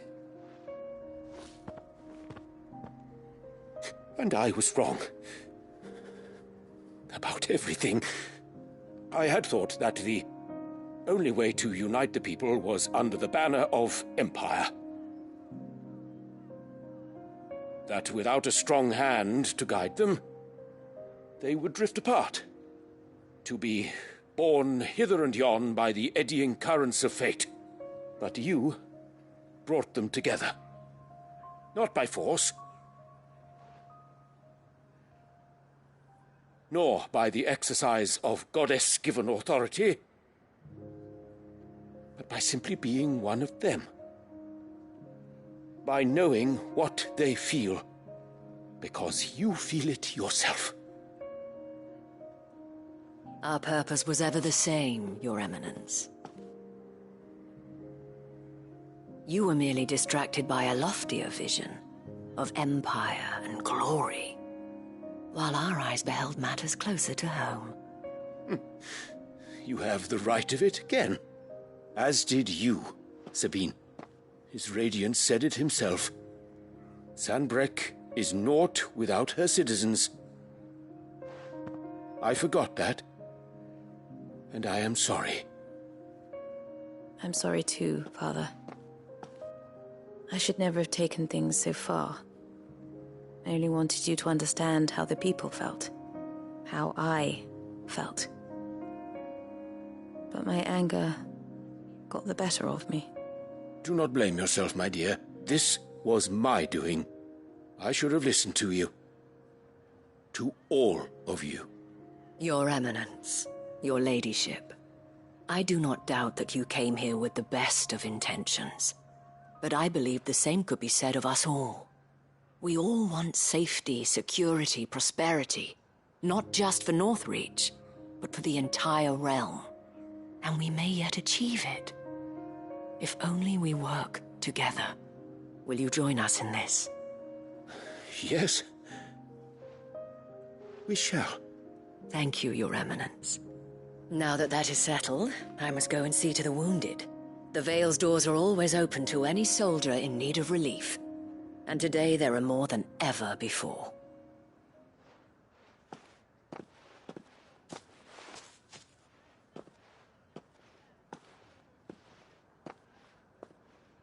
Madame Isabel is a rare soul indeed.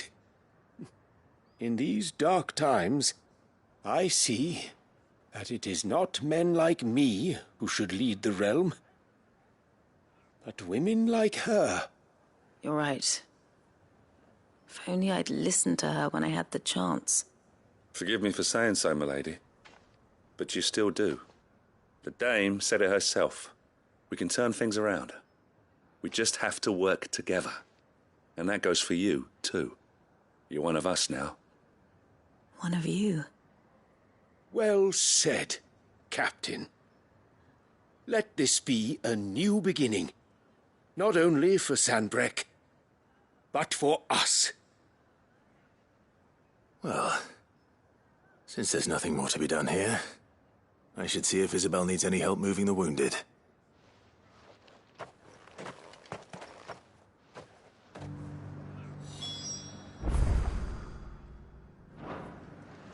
Can we get you anything?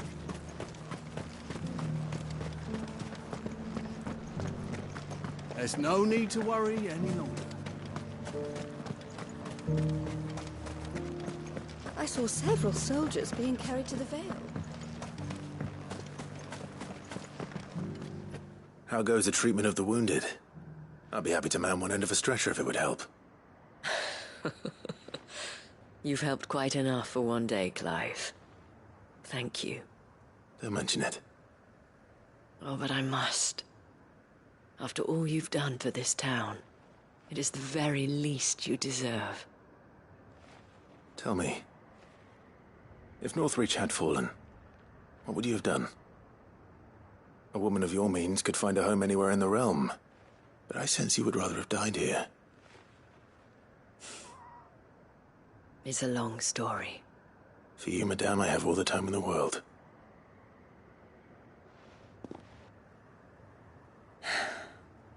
Very well. Long ago, I had a life in the Crystalline Dominion. I was Carla then, courtesan to the nobility. So sought after was I that it was only they who could afford my time. Alas, Those halcyon days were not to last. For naive as I was, I fell in love with a bearer. He was my master's guard, the gentlest man I have ever known. After they discovered us together, he was whipped bloody and forbidden from ever looking at me again. And so we fled. Not that we had anywhere to flee to. We wandered, aimless and starving, half dreading, half praying that the next day would be our last. Until we found ourselves here, in Northreach. It was the Vale that took us in, that fed us, clothed us, and healed our hurts. Those that could be healed, at least. My love was already too far gone. He passed away. He did. Not long after we arrived. But at least we were able to share a few moments of peace before the end. It was the greatest gift I have ever received. But the generosity of this town and her people did not end there. The men and women of the Vale supported me through my grief. Shared in it, though I was still a stranger to them. They treated me like a sister. And so I swore that I would always do the same. That I would return the kindness that Northreach showed me. That I would repay my debt to the Vale.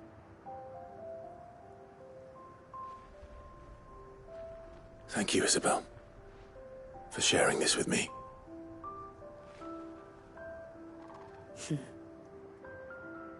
You're a lot like him, you know. Perhaps that is why I have such a soft spot for you. Never stop fighting, Clive.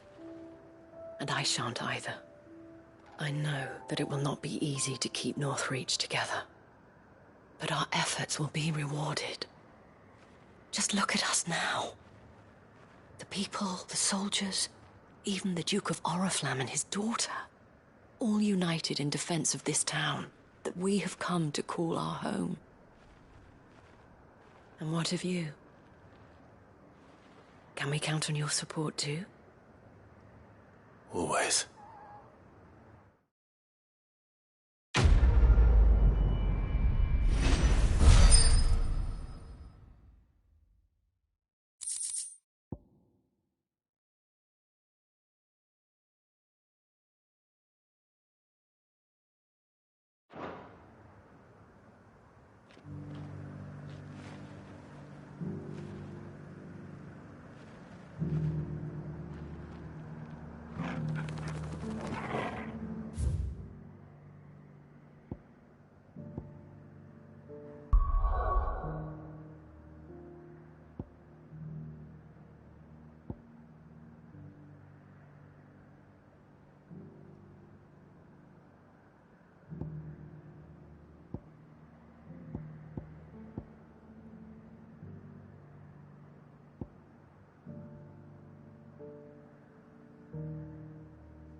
Good girl.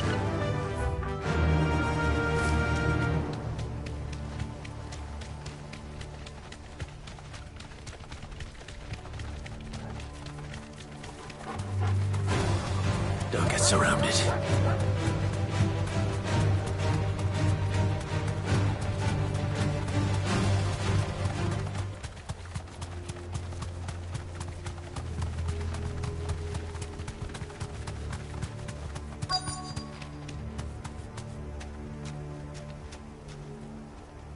Be safe. The entire village looks abandoned. Now, which house would a bookworm live in?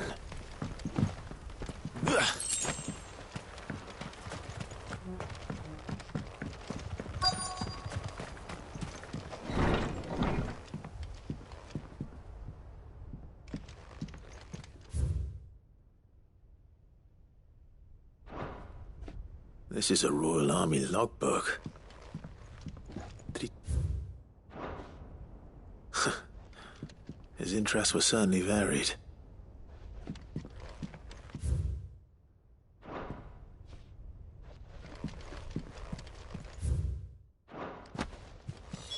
This is it. But if what it says is true, I need to get this back to the hideaway.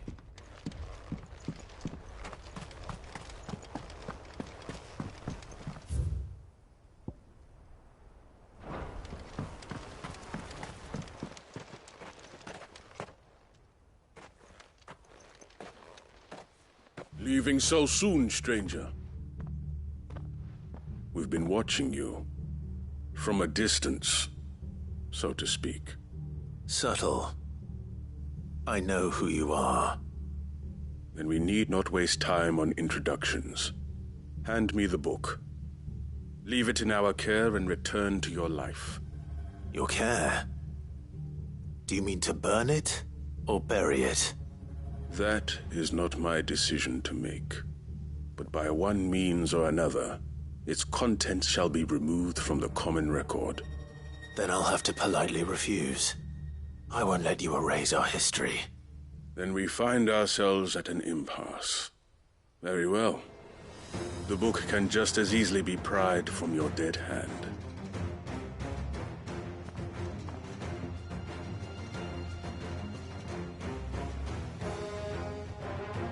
Let's see, shall we?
Impressive.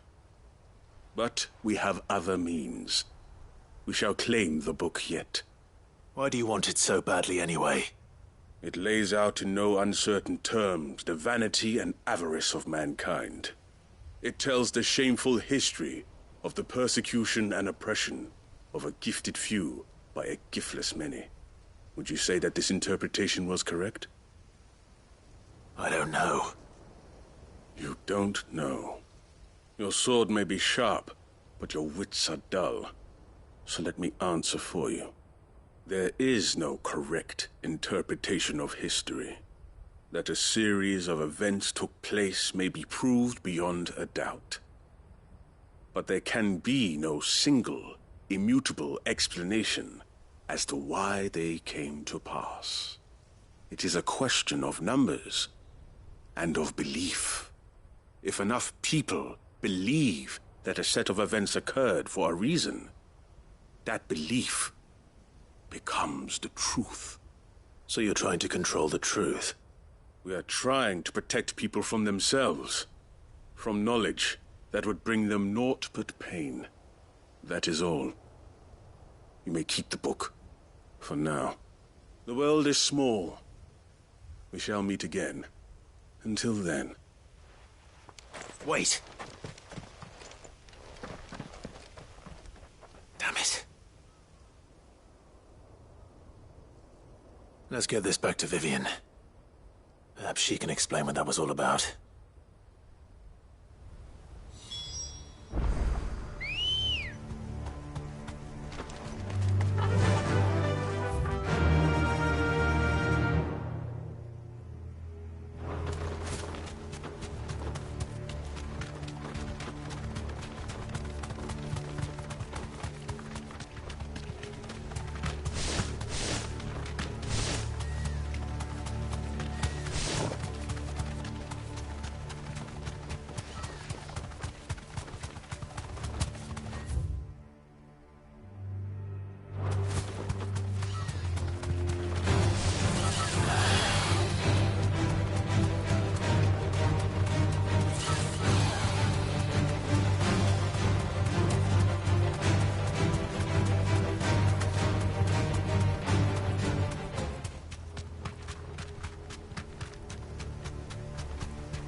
That'll do, girl. This must be the orphanage. Hopefully the registry's still here.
Conditioning. This is nothing short of torture.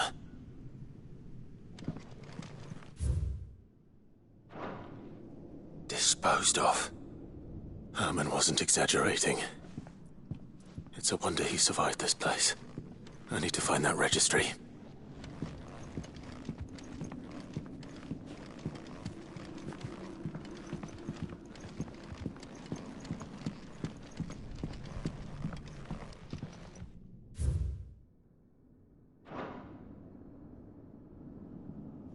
This reads like a suicide note.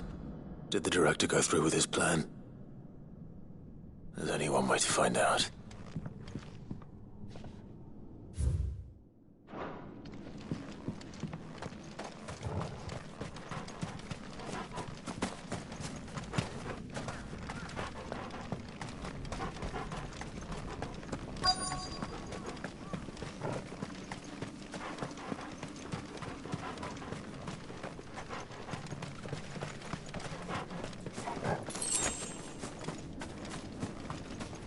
A forked white tree.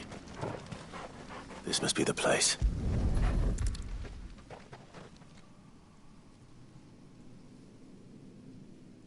Could he really be buried here? There's something hidden among the roots.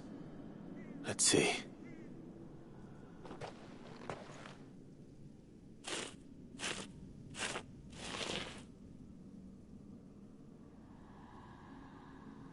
This must be the registry.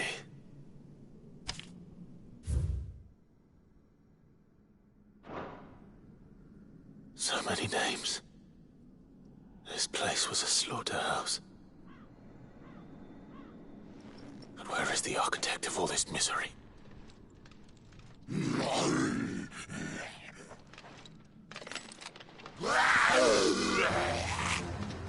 It was only a matter of time, I suppose. This place is cursed.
I'm done here.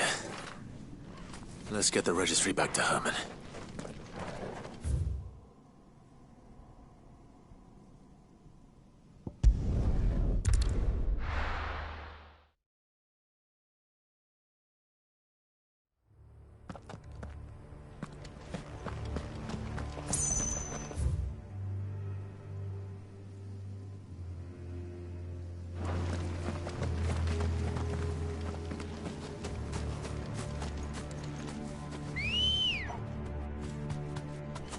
Let's go.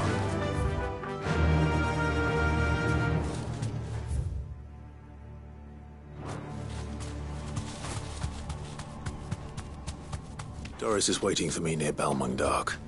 The longer she's out in the open, the more likely she is to be found by a Kashik. I need to hurry. Time to fight.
There were no guards, I take it? None manning the gates, no. It's a different story inside, though. The corridors are crawling with Akashic. Most likely guards left behind when the Wardens ran. If Chadwick was being held here, I worry that he may already be. Don't give up hope just yet, but let's move quickly. Let me check the ground floor. The ether stick is there. Then I'll search the upper level. Good luck, Sid. Stay safe.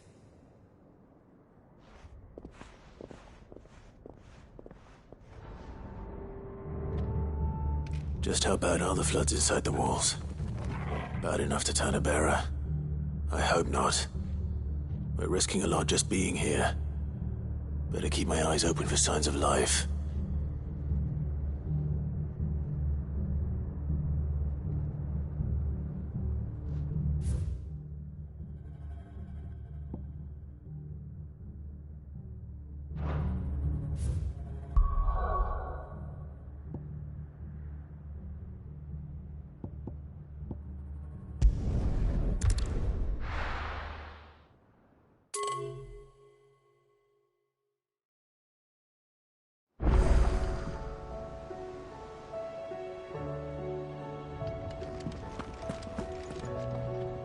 Uncle, I bring good news. The Field Marshal has agreed to your plan. Ha! Of course he has. I didn't doubt you for a moment, dear boy. Rutherford is accompanying him back to your manor in Port Isolde as we speak. They will await your return there. As will one other. One other? Who, exactly? Lord Havel was concerned that even if he could get the realm's armies to agree to an accord, he might not be as successful in convincing those with political power. He asked if I might have a solution, and I suggested a certain Imperial Lord Magistrate turned Liberator. One of your co-conspirators? Master Quinton would probably call me one of his, but yes. Another outlaw, then. Just the thing we need to put these rotten politicos in their places. Good thinking, Clive. I'm glad you approve. The more the merrier, eh? Uncle, assuming Havel and Quinton can solve our problem with the armies, you still haven't mentioned how we might manage the grain shortages. Oh, don't you worry, my boy. The 7 high houses will be seeing to that. They have all agreed to make the most generous of donations. Oh, of course, it did take a little persuasion, but luckily I had some unexpected help. From who?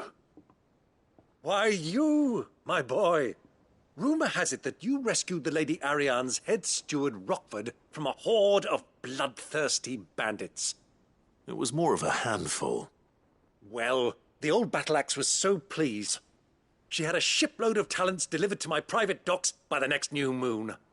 And when the other houses saw the parsimonious old crone's purse strings finally loosen, they as good as tripped over themselves in the rush to follow suit. I'm happy to hear it. Now, I must be getting back to the manor. Join us there at your earliest convenience, would you? Of course, Uncle.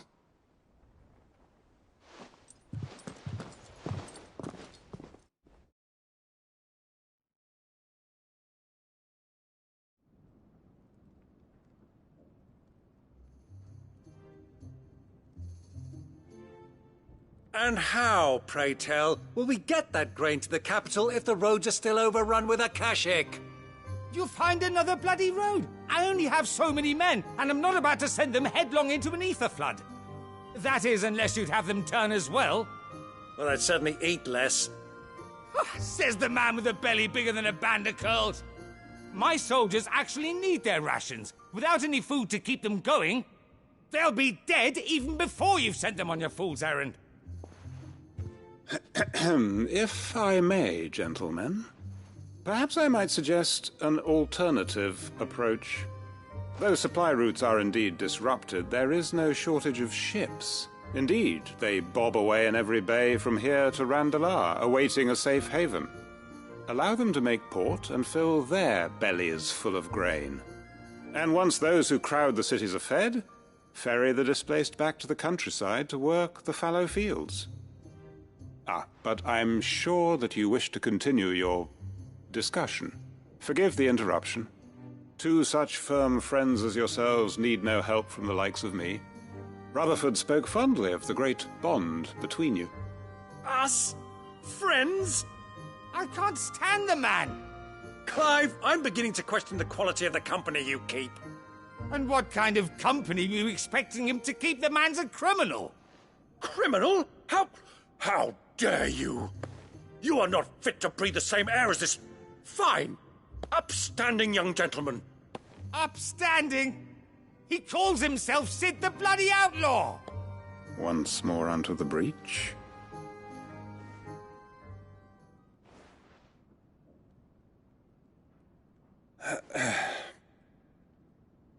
Shall we begin again?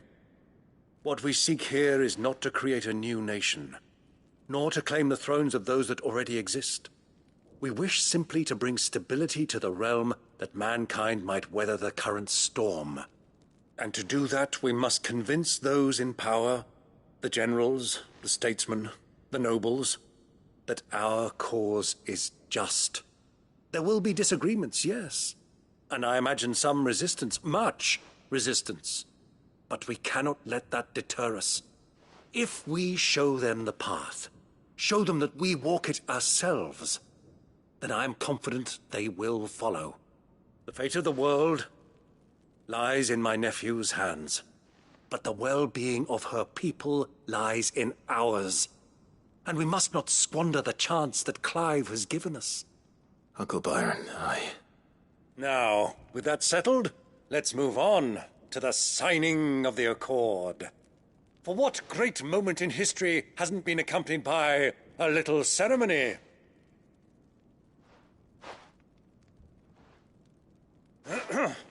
Citizens of Valisthea, I present to you the Tri-Unity. Rutherford, Mike Will.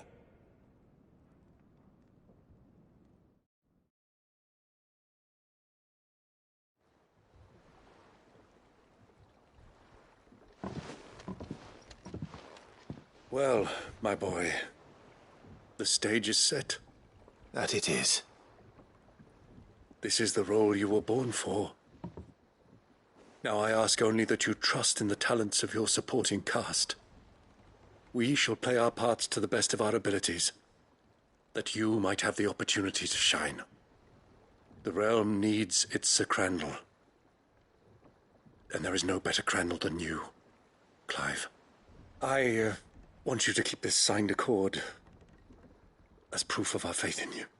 I will. Thank you, Uncle.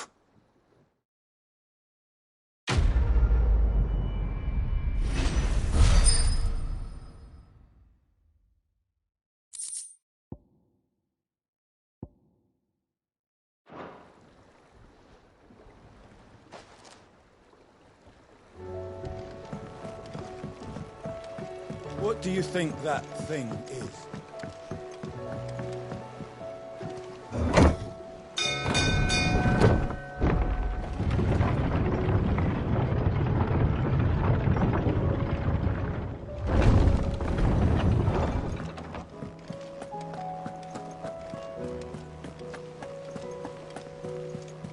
You should have seen him. Welcome back, Sid. Welcome back, Sid. Yes. Welcome back. Trip wasn't too much of a pain in the arse, I hope. Truth be told, it was me who suggested roping you in to help with the trial. But from what I hear, things didn't go quite as planned. No, they most certainly did not. Ember lost his nerve in the face of a beast of prey, but he didn't lose heart. He pressed on, and he achieved his aim. And is that not what we ask of our scouts? Indeed it is. Thank you for your honest appraisal, Sid. The fact remains, however, that Ember will not always have a battle-hardened warrior on hand to pluck him from the jaws of peril. All I have gleaned from this trial is that without someone watching his back, Ember is little more than a liability. Wait, Sergeant. Ember still has much to learn, it's true.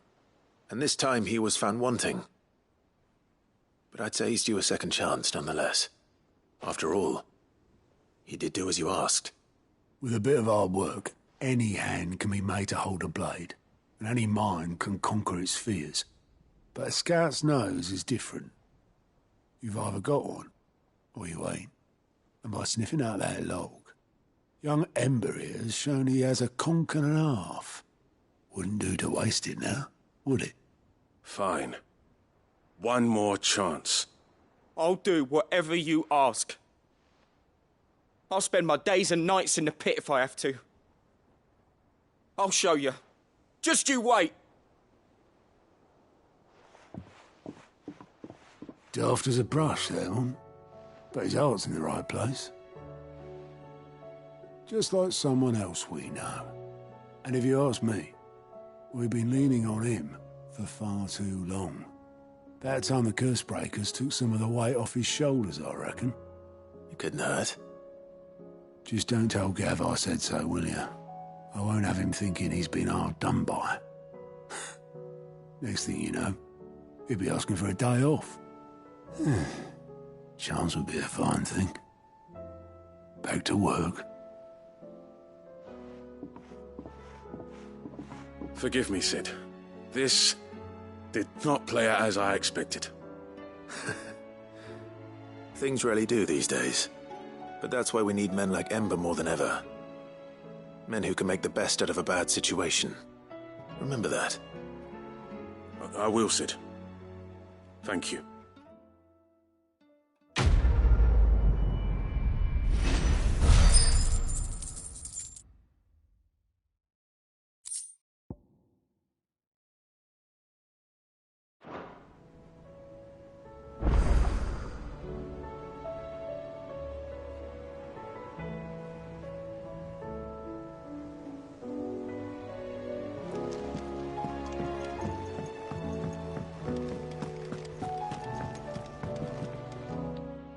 Vivian.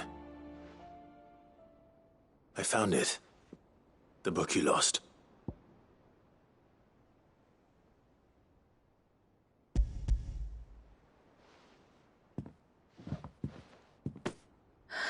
You found it. Thank you, Clive. Even though I asked this of you, I was not entirely sure it would be possible. I feared the executors had seized every copy. I met with one of these Executors. And I convinced him to let me keep it. He told me something. That the truth is just a matter of collective belief. And that if enough people believe a lie, that lie becomes the truth. It does. But it also means that the truth is not immutable. That it can be changed. Provided that those who wish to change it can convince enough people that their perspective is the correct one.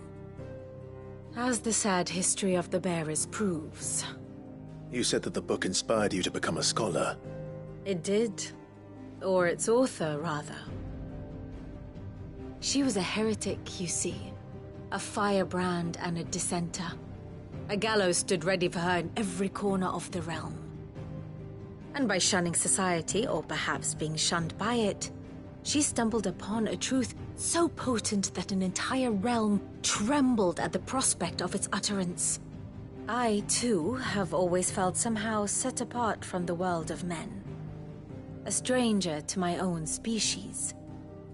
She taught me that my solitude was not a curse, but a gift. And that, though my journey to the truth might be a lonely one, what I found at my destination would be more than worth the cost. Do you still feel that way? That you're not one of us? Honestly, I'm not entirely sure anymore. Since coming to the hideaway, I find my thinking somewhat clouded. Perhaps the result of studying mankind from a rather closer perspective than I had intended. But the more I study, the more I find value in this perspective. In looking not from the outside, but from within. So if you'll permit me, I'd like to continue my work here. Remember, Clive, when enough people believe, belief begets truth. Give the men and women of this benighted world the gift of truth. Make them believe in you, as I do. I'll try, Vivian. I'll try.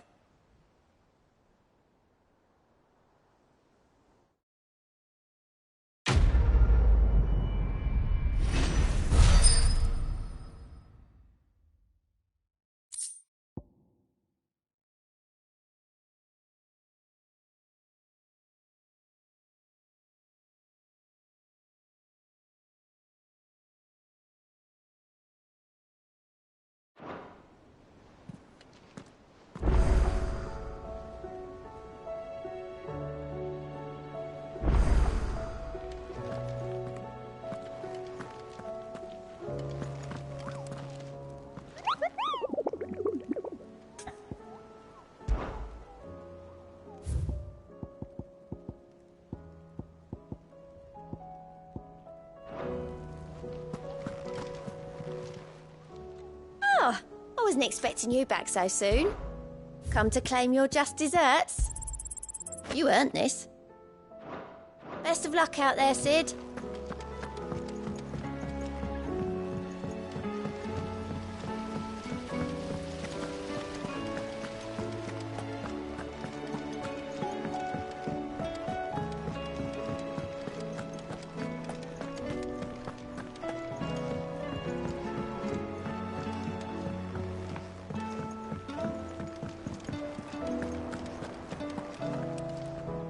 I hear that you traveled to Ash, Sid. Did you by any chance recover the names of my fallen friends? I did. Yes.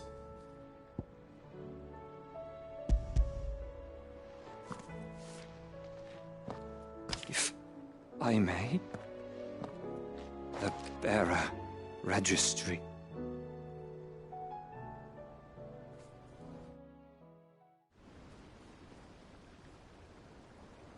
The director was a brutal man. He got no worse than he deserved. The registry was all I found beneath the tree. There was no sign of a body. Nor any record of what happened to the children after the orphanage closed. I pray that at least some of them survived.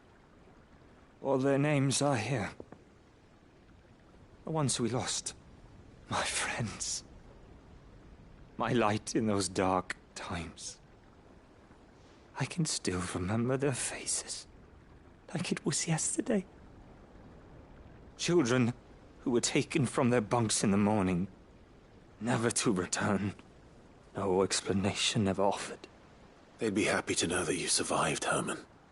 But why did I make it out alive, when so many others died in that awful place? It's not your fault. And blaming yourself won't bring them back. Honor their memory. See that their names live on. That way, at least. They're never truly gone. Thank you. Sid, I'm going to write a book. An account of the horrors of Badbach, and the spirit of those its custodians sought to crush. All of Valisthea will know of our suffering, and in the name of those I lost, I will not let it happen again. Neither will I. These records would have been buried for all eternity, were it not for you. Thank you.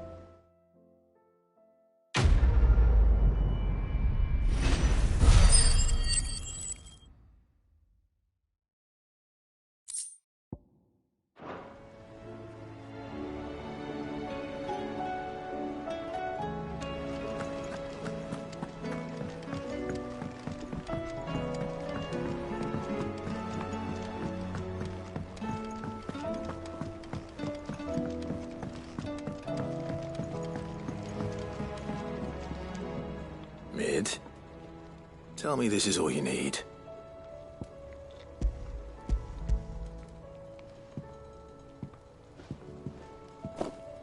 Aw, you make it sound like I asked you to save the world or something. Tell me this is all you need.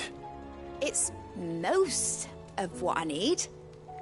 After you left, I went over the figures again, and I realised I'd forgotten a 1 and a 0. And a cogwheel. Just a tiny one. Though, that's the problem. Gears that small are a bastard to make, and I may have lost the one Blackthorn spent a fortnight toiling over. Wait. The children. When they took apart your scales, there was a tiny brass gear. Now that I think about it, they didn't use it when we put the scales back together. The young'uns? But why would the... You know what? I don't want to know. I'll keep working on the model. You go and find that cog.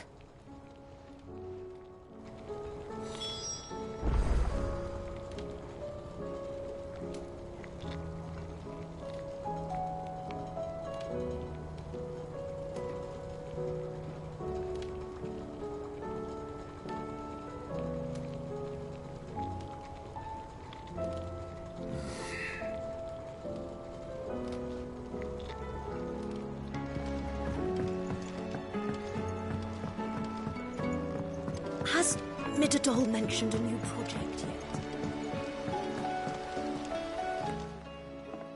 Sid! Is Mid still hiding from us? She wasn't hiding. She's fine. She's just busy working on her next project. A new invention? What is it? What is it? Is it an airship? I bet it's an airship! Do you think she'll let us help? That just so happens to be why I'm here. She needs something special, something only you three can provide. A brass gear. A tiny one. One that might fit on, say, a set of scales? Oh, the one you forgot! We remember. We saved it, just in case. It's in the bag of bits. Since your lesson, we've been disassembling, then reassembling everything we can find. All the pieces that are left over, we keep under our beds, just in case. That's good to know. Look! I found it!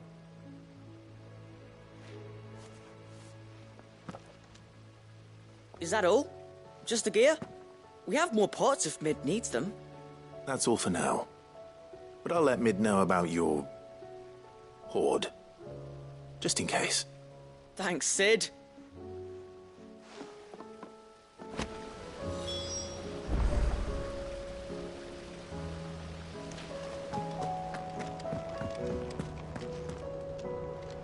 Miss Shirley says your books made perfect.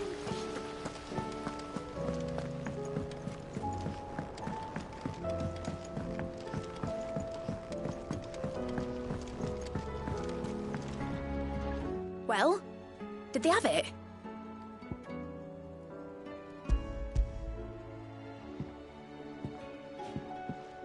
They did. And they kept it somewhere nice and safe.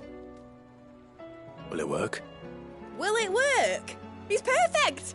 You're a genius, Clive. What exactly are you going to use it for?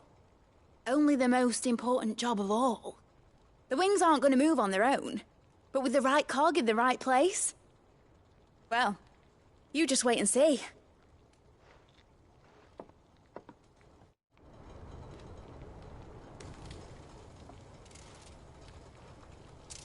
That should do it.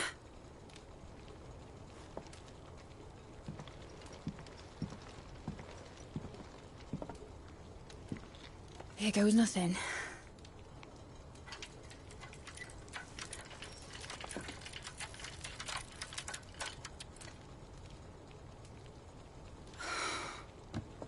Titan's tits.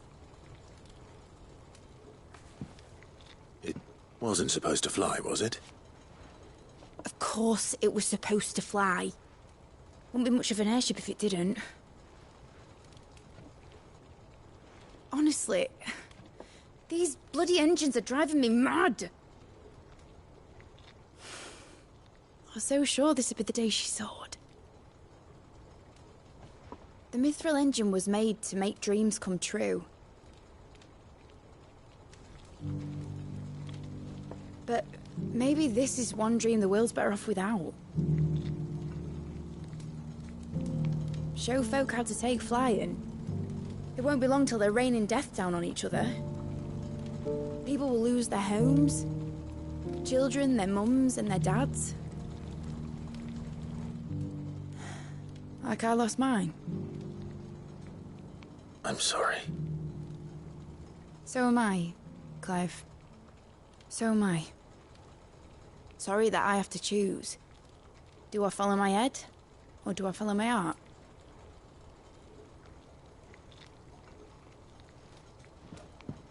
Good question.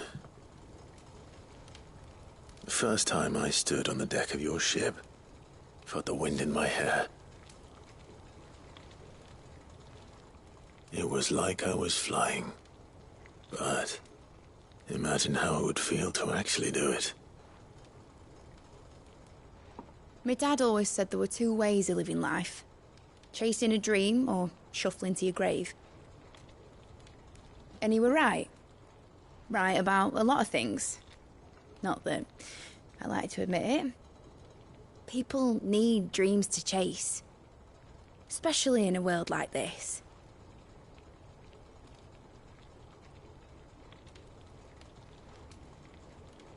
Right. When this is over, I'm gonna take all my Mithril engines to Zemeckis and sling them over the edge. I won't have my dream end up turning into someone else's nightmare. But all that hard work... All that hard work will not be used for war, Jamie. But it ain't like it'll be gone. Tell me, Clive, have you ever been on a treasure hunt? Not since Joshua and I were boys. Why do you ask? Because I'm going to bury the engine schematics and leave behind a little riddle telling people where to find them. A really hard one, so that only the most dedicated dreamers will ever be able to work it out.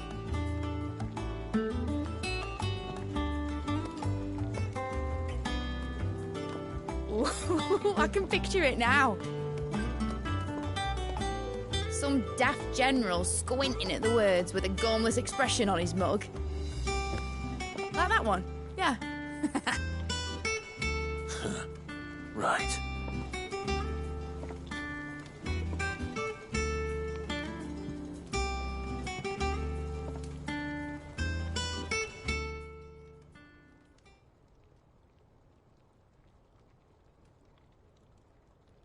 course, if I'm putting this engine at the end of a treasure hunt, I'll still need to make it a treasure worth hunting for.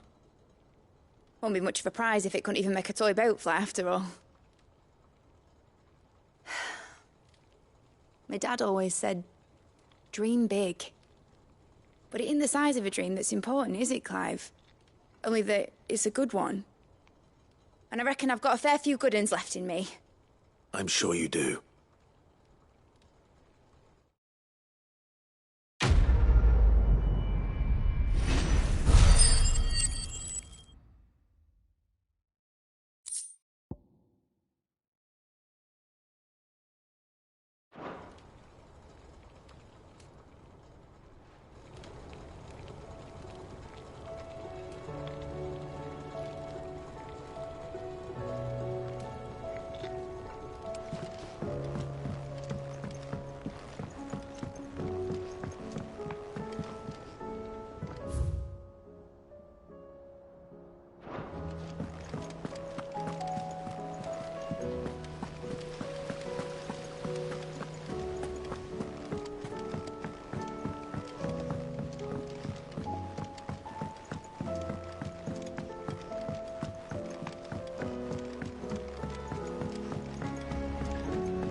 Say what you will, Lady Karen has seen herself. Yep. Crack the crystal. Not a very good one, but then...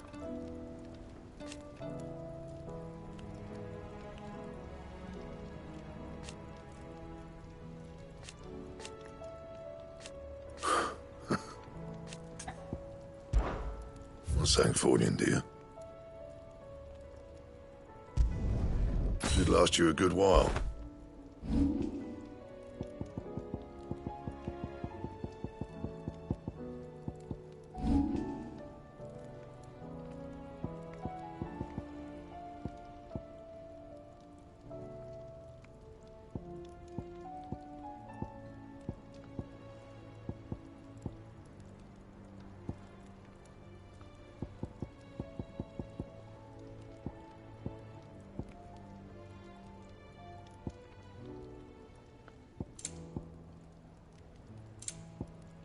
That it? Fine.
Still alive, are you?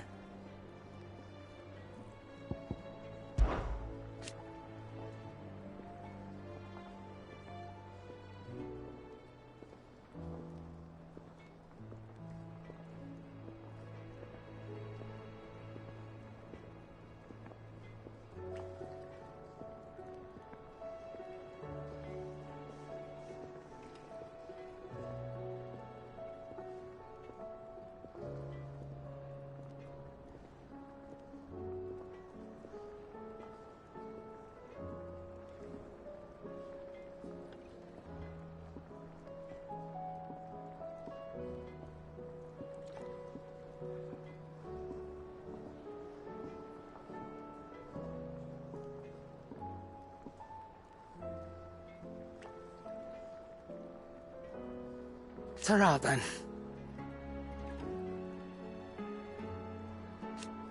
Thank you, Karen.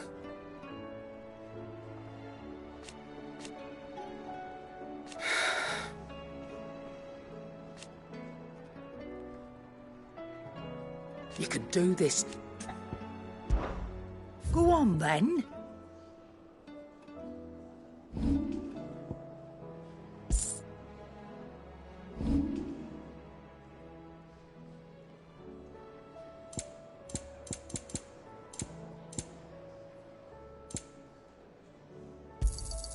You'll not find a better price than that.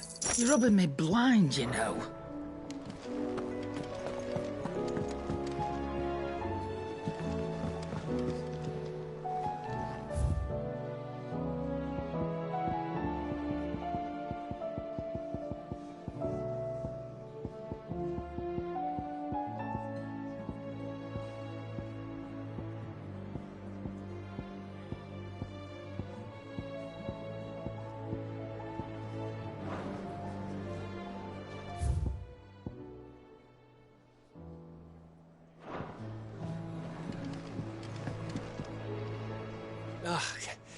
You all right? About that.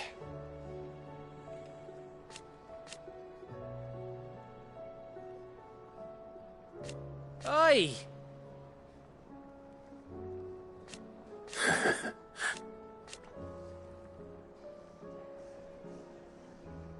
Let's see.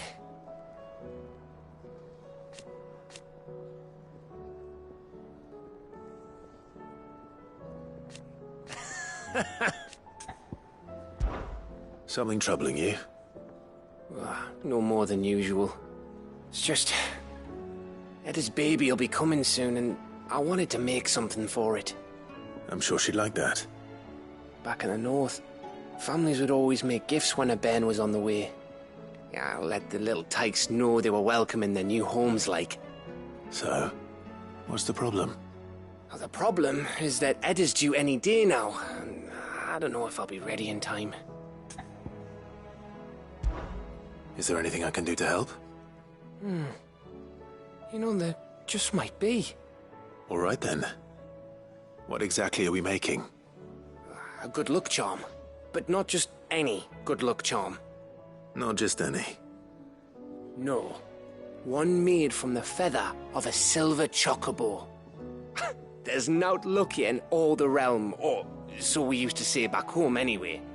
Thing is, they're hard to come by. Had Otto and Karen check with their suppliers, but nothing. I'd try and track one down myself, only... Only the big day is fast approaching. And that's all you need, a feather. That or the bird whose horse it's attached to, aye. I was gonna start by asking around with travelling traders plying the northern borders. Well, there's no shortage of those passing through Martha's. I think I might make that my first port of call. I'll let you know if I find anything. You're a good friend, Clive. I won't forget this.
It's usually me making demands of Hippocrates. I wonder what this is about.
If Joshua's worried about Jill, I should go and speak with him.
Lawsman Harpocrates.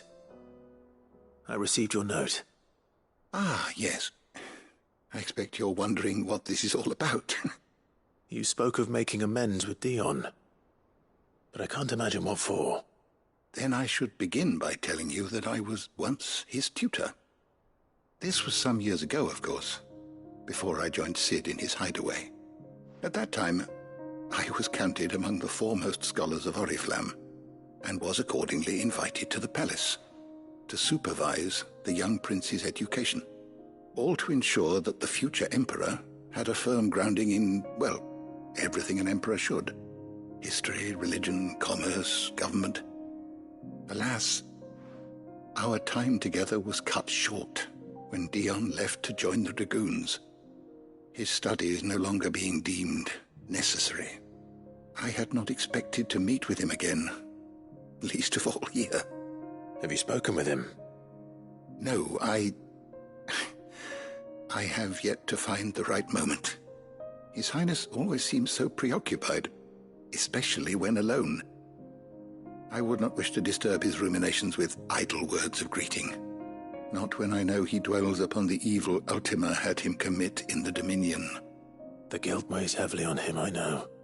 But as you say, that was Ultima's doing. Surely you can't blame yourself. When I first met him, it was not guilt, but his people's expectations that weighed heavily upon him. And I did nothing to ease that burden. He bore it alone, until the day he could not bear it any longer. It is one of my greatest regrets that I only ever offered him my wisdom, when what he truly needed was friendship. The blame for Dion's transgressions lies not only on his shoulders, but on mine. I see. I'm ready to help you in any way that I can. Then I beg that you bring me a wild wyvern tail. Apothecaries across the ages agree that even to glimpse such a flower is to be granted inner solace. Fabulists and fraudsters all, of course. But there is oft a seed of truth to be found where even the most outlandish opinions align. Well, it can't hurt to try. Where can I find this flower? And how will I know it? You have seen cultivated wyvern tails before, I trust. The lily-white blossoms from whose roots the poisonous ink for the brand is distilled. Well, those which grow in the wild differ only in their purple hue. The harsher the environment in which they are raised, the deeper the colour. There is a waterfall in Rickmal's roost across the strait, where the flowers once grew in abundance. Whether they still survive there, I know not. But try as I might, I can find no likelier location. It's all right. I'll find you a wyvern tail one way or another. Thank you, Clive. And please, be safe.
Joshua, I read your message. You're right. Jill is different. I don't think I'd realized how different, but since we returned from Drake's spine, I've felt it more and more. I suppose it's not hard to imagine why.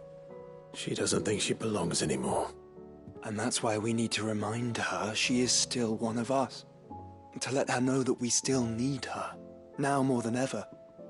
That you still need her. But how to do that?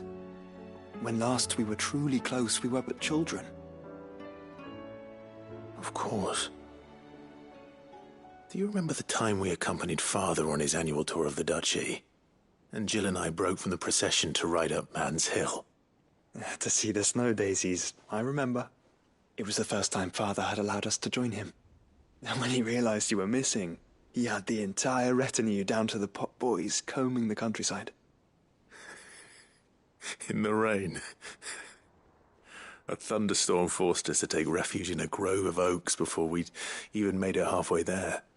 It was the Lord Commander who finally found us, and needless to say, he was none too pleased.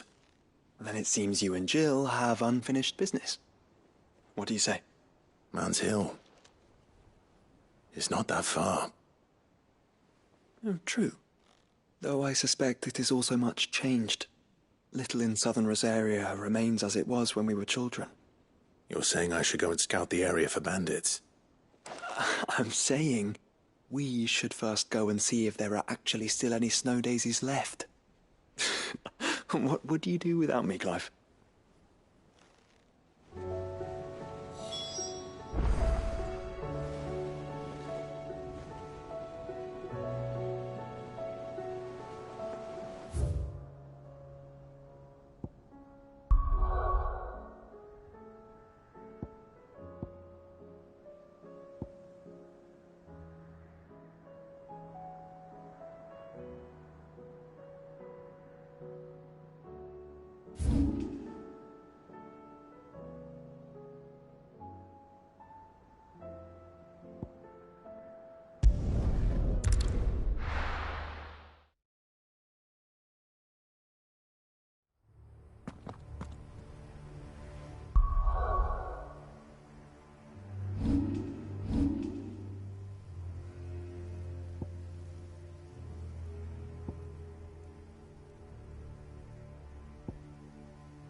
So this place was no ordinary prison.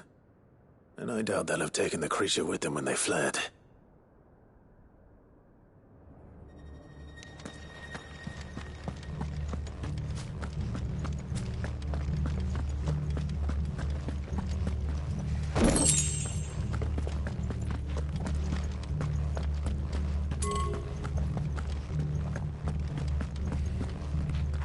Quiet.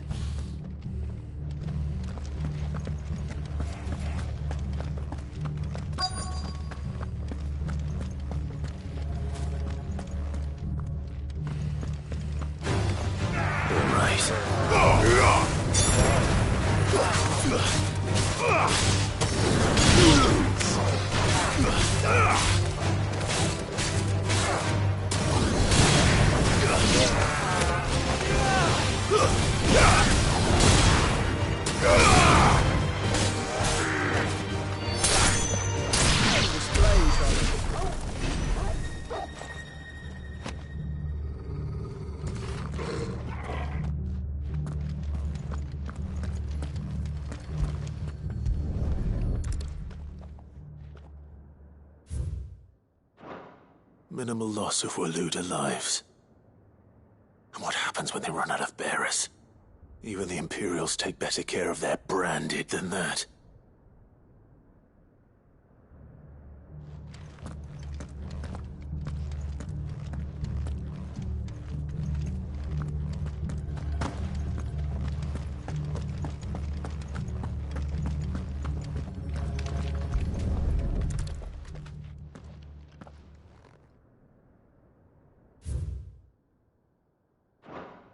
They were feeding bearers to it.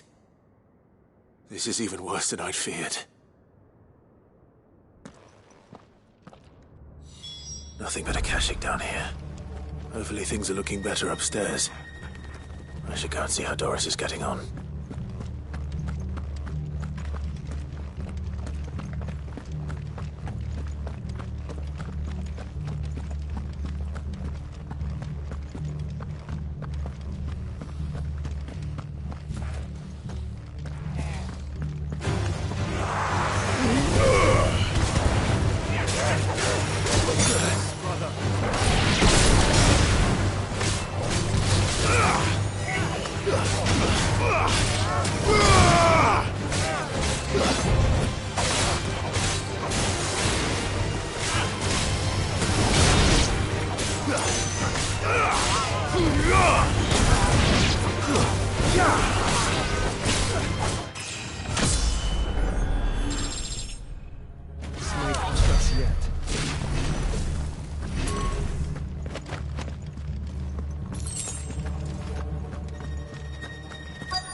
No lock downstairs. But I did find out that this place was more than just a prison. Something far more sinister was happening here. I know. I've been reading some of these documents and... it can't be true, can it? Bearers die every day in service of their masters, but this is so much worse.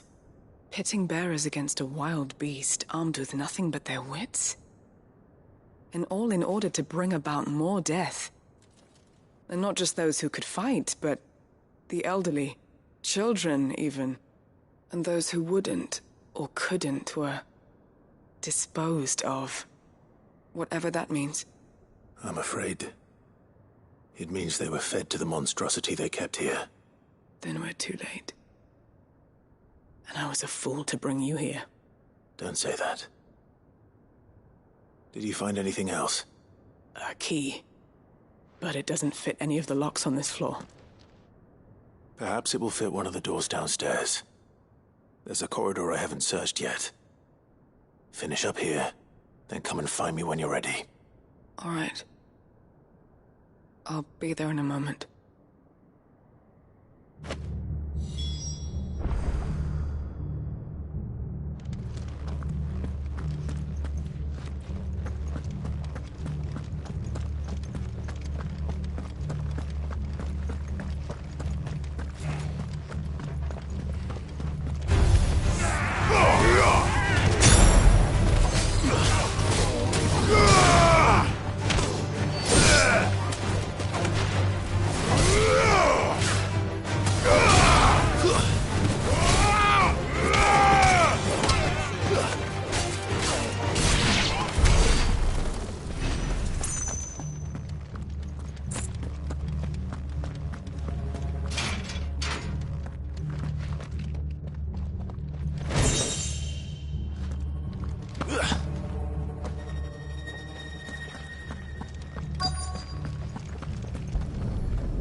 Let's see what we can find down here.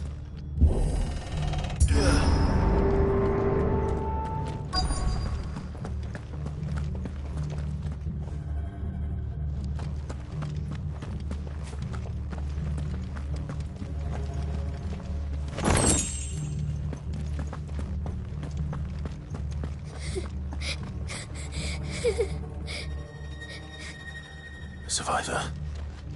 And she sounds close.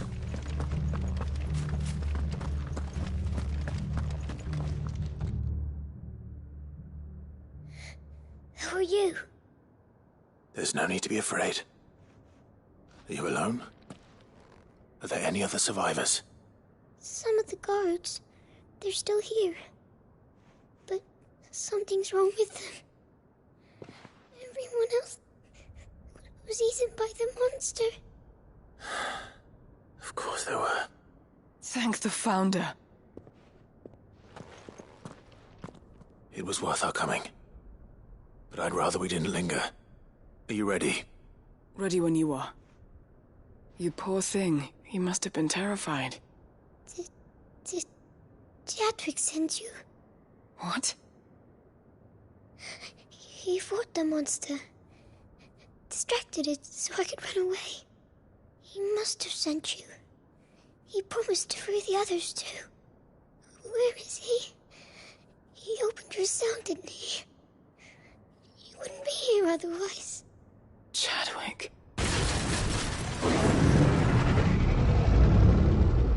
Was that?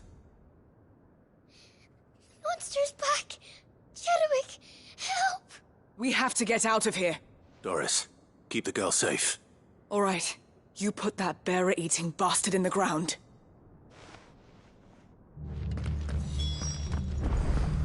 It's out there waiting for me. I can't let it live. Not if it's got a taste for bearers.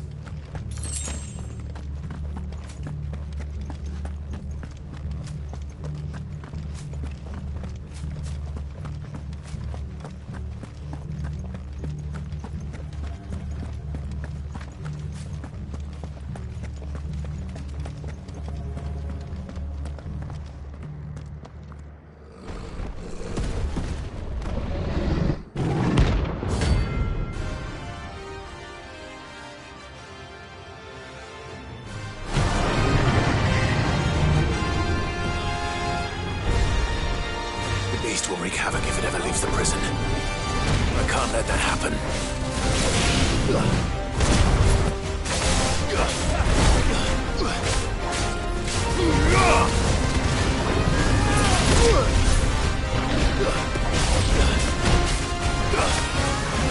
As we're ready.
Finally.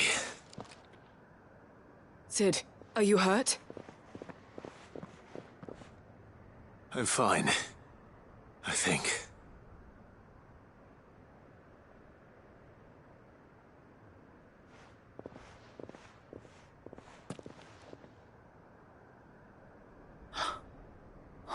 No. What is it? A diary. I gave it to Chadwick before we went our separate ways. He was here. Do you think that creature? I'm sure he fought bravely to the last. The girl is safe thanks to him. Chadwick. You fool. Come on. We have to get her back to the hideaway. We don't want his sacrifice to have been in vain. No. Of course not.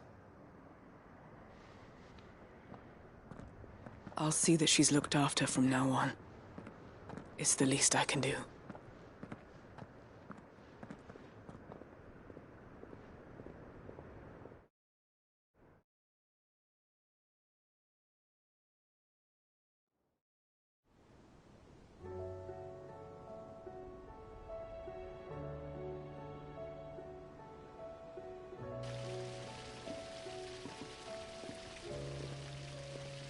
From what I hear, you've barely left the girl's side in days.